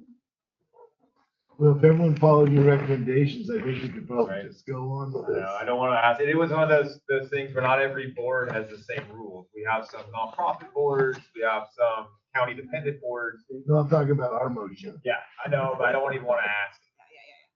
We're trying to do it also transparently. I don't want to pressure anybody, but I did want to give you guys the recommendation sheet. Just to give you a lot of information. So I guess I'm wondering, would we be able to move on and then come back to this under unfinished business? Mom. He's doing it right now. So, all right, so we have. Yep, so the motion would be, and I can't share it with you guys, but I'll read them out. So our rank number 1, Anna Rogers. Rank number 2, Dan Grimmy. Rank number 3, Michelle Bushnell. Rank number 4, Laura Cochran. Rank number 5, John Wilhelm. And so the motion would be to approve the RID board election results for the Southern Humboldt Fire Rescue Board as voted on for 2025. Okay, can we get that motion? I don't know if you want to put all the names in there, if you I guys would. see your ranks. Whatever version you guys want to do. So that's our collective board recommendation. Okay. Okay, so I'll move to approve the collective board recommendation for the Southern Humboldt Fire Rescue Joint Powers Alliance inaugural board. I'll second it. Roll call.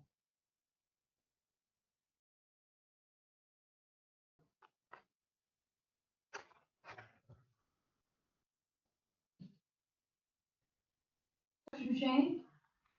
Aye. Kristen Sanders, absent. Mike Slurry? Aye.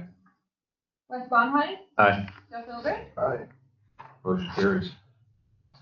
I thank you guys for going through with that. All right. Promise no more iPads this year. This year? That's a bold promise. This fiscal year. Yeah, it's coming from me. It All right. comes from other staff. Action item number 9. Ordinance number 63, final round weed abatement update and property owner objections. Okay. All right, so this is kind of a little bit of housekeeping. So we've moved on to our final list. We're ready to move forward with the vacant lot. So also super exciting, but it comes with a little bit of administration. You guys looked over, we still had quite a few people that were either not getting back to us, didn't fill out the survey. We only had 3 or 4 that said, do not touch my lots. We don't want to participate in this ramp And so when the process is with those folks, we can still abate them, but we're not going to do a blind abatement like we're doing with the rest of the lots. It just didn't get back to us. So we have legal authority. We can go onto somebody's property and say, hey, you don't meet the ordinance 63 due to public safety and a nuisance for weed abatement. Normally, we would bill them, right? We would hire the contractor ourselves. We'd give them the bill. If they don't pay the bill, it would go on a lien in their property, and then we'd have to wait to get the money back. This isn't that case. However, the process is the same. So as far as being aggressive, if we were billing all these people individually, the process would be go find the biggest fire threat to the most people, right? And start there, right? It could just be one lot that we can afford a year. It could be 10 lots. It could be 100 lots. We haven't gone through that process. With the grant, where we can be a little bit more aggressive with this because it's all going to be funded by the grant. Nothing's going to be out of pocket by anybody. And we were looking for objections that people had did not going on their property because of certain reasons. Out of the four, there was one reason that they wrote their own contract, and that's going to have to be looked at quite a bit more. So they're going to basically, their lot will be flagged, and we won't do any mediation of that lot. That lot's not really a huge public safety risk by itself.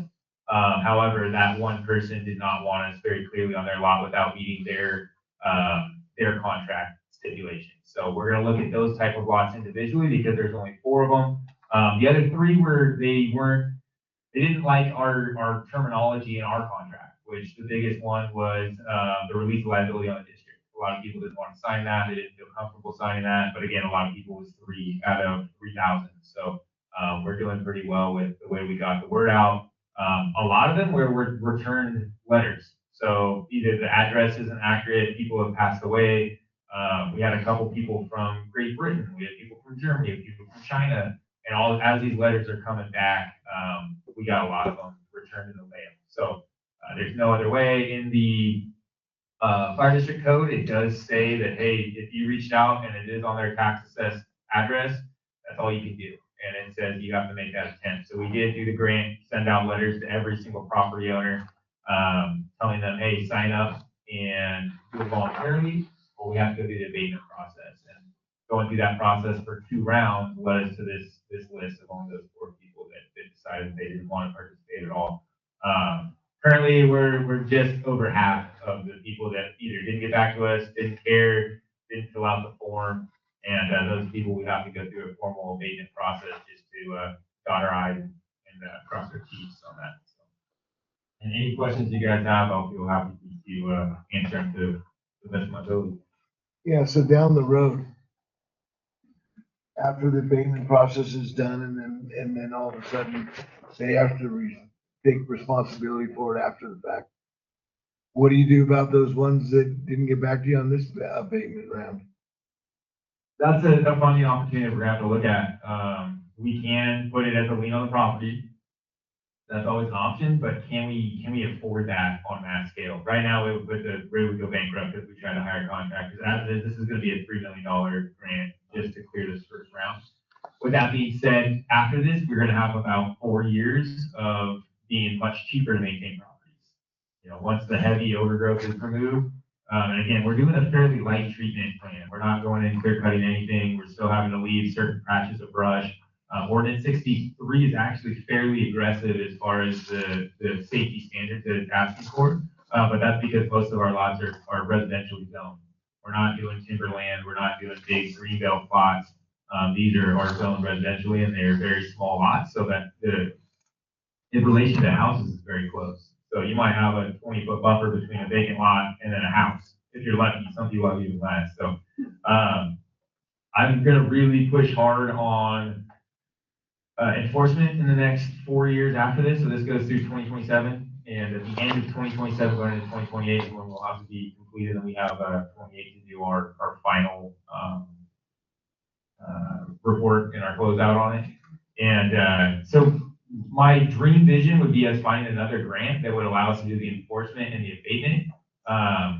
It's going to be very difficult. So hopefully we can carry over like a $200,000 grant that basically we abate the properties. We can do 200 at a time with $200,000 maybe. And when we do that, it says, hey, we're going to put the lien on the property and the grant's going to carry it until we get that money back. And that's really the most realistic way, and without going individual property to property to see what's become another risk.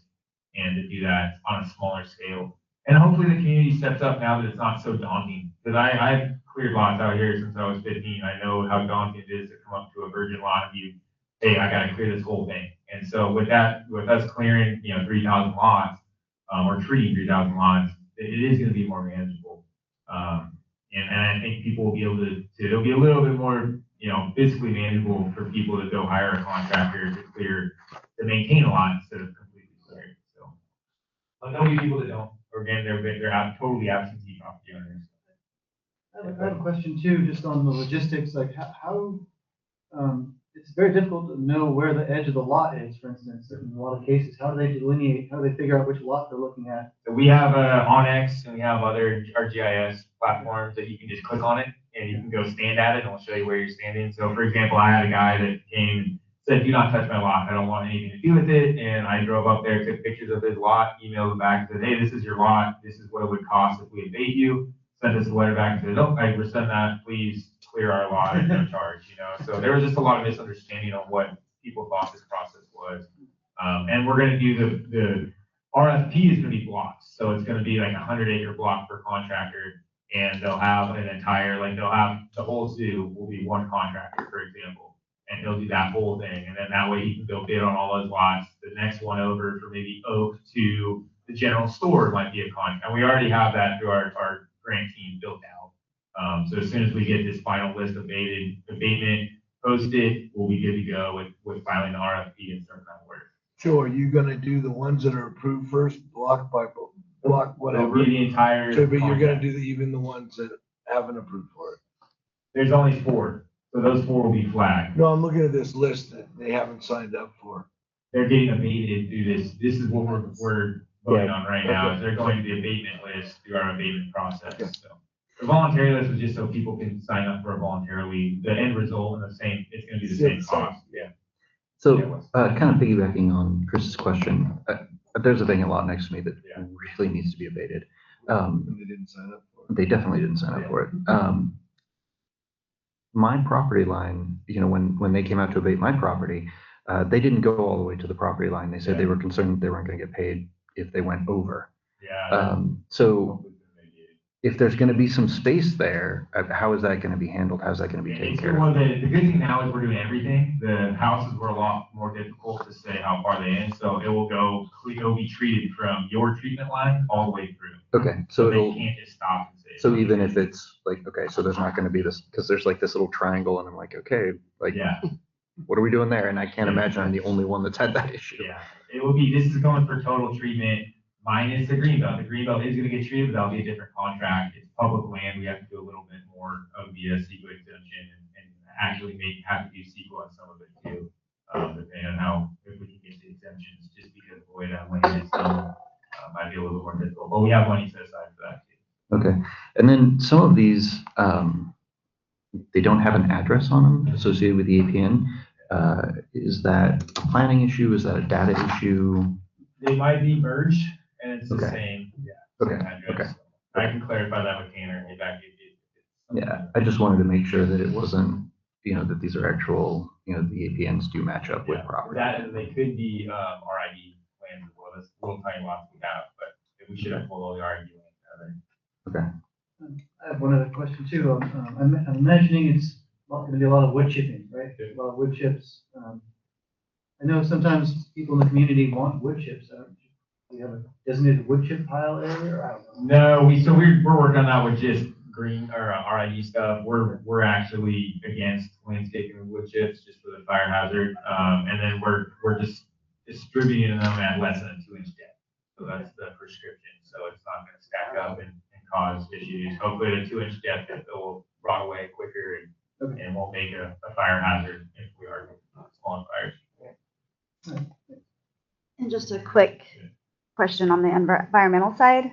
And so when will you be, are you guys waiting till after the nesting season, or are you just gonna? It's gonna be close to after the nesting. We're probably not gonna start until the summertime with specific things, but within that, you can do the contracts will have training to identify bird nests, and they'll have to flag those nests off. So we dealt with a similar thing with the highlanding treatment. With that, usually goes within the contract of the contractors that they must abide by that. Yeah. The Trees Foundation that's running our grant, that they're very highly involved in all the environmental stuff. Okay, thank you. The green belt is going to be a bigger environmental push for that too. That should start sometime mid-summer to late summer to get that going. Yeah, and so BLM's not ours, so we're doing a buffer around that. So the Shelter Cove Greenbelt will have a line between Greenbelt and BLM. So you'll see most of the private property in Shelter Cove doesn't right to BLM. It has an RID Greenbelt buffer between it.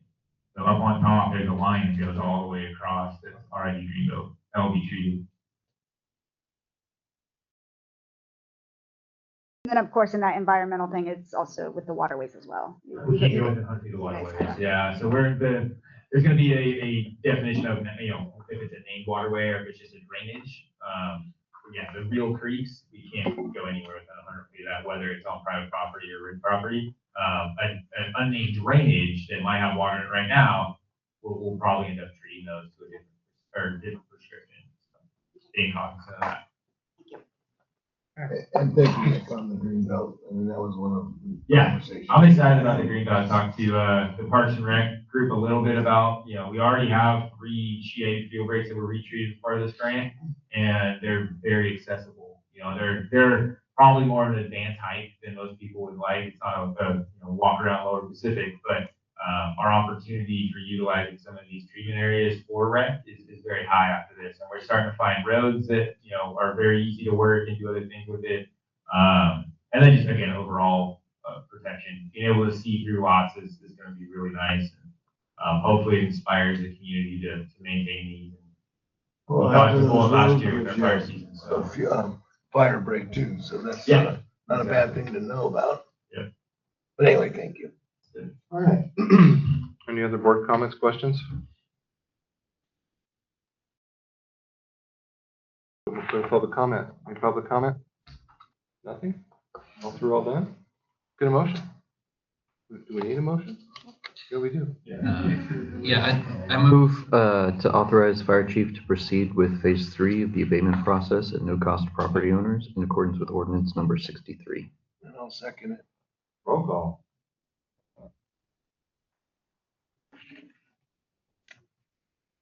Jeff Hilbrick, Aye. Jessica Shane, Aye. Mike Ballheim, Aye. Mike Laurie, Aye. and Sanders Afton. Motion carries. All right, let's move on. Do we have any unfinished business? I think Arlen has some unfinished business. Yes, sir. Do I have to put my timer on? Status on the airplane. Well, the last I heard from the insurance company was that it was a salvage company was going to come pick it up in mid-January, so more later in February. There was some holdback based on a lien on the property owner, and so I'll have to reach back out about it.